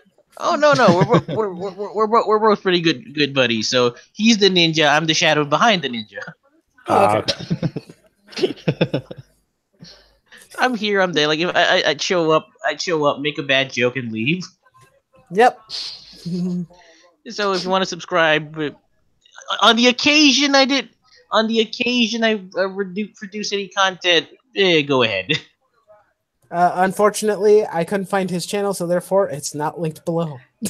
It's Smacks though, so we don't. I'm using the name on the screen is just the name of my account, not the YouTube account. You're not seeing him. You see nothing. Yeah, you see nothing. Just look at the picture of Metal Gear Rex there. Look at that. Yeah, that's all you need to focus on. Nothing else. But anyway, yeah, that does it. I know how to ruin streams. Well, you certainly have. Congratulations. You've ruined my day, and now I'm sad again. How could you? I'm kidding. I think she's proud of it. Damn you. I'll get you for that one. It's a good thing it's a public holiday, or else I wouldn't be joining the stream. Shit. Anyway, guys, thanks for joining. We'll try and make this. Well, it won't be a super regular thing, but we'll do it again. Who knows how many times? I will have different people joining us. We would like to get just some guys. I won't say who. I'm going to leave that as a surprise. Yeah, you did not just hear Switch say something. Switch, don't spoil. Nothing. There's only 2 people here. Only 2 people will probably know the secret. And then we will try to get that person that you know that's a person. We'll try to get Guy Some Just. There's a random guy that we want to invite. We won't say his name because nobody knows his name. He is truly a mystery. He's just some guy. Well, we could bring in Mr. Enigma if you want to. Nope, we can't take that. There's already a mystery. I'm sure there might be some common fans out there. I mean, I'm sure they have like some R in their name somewhere. I mean, yeah. Well, you might as well just spoil all the guests. We'll just we could bring in a guy from the future, from the year 2099. Like I said, spoil everybody who could potentially join the streams. We might try and get Mim Taurus as well. We could get a guy who's very a captain who's very thrifty with his money.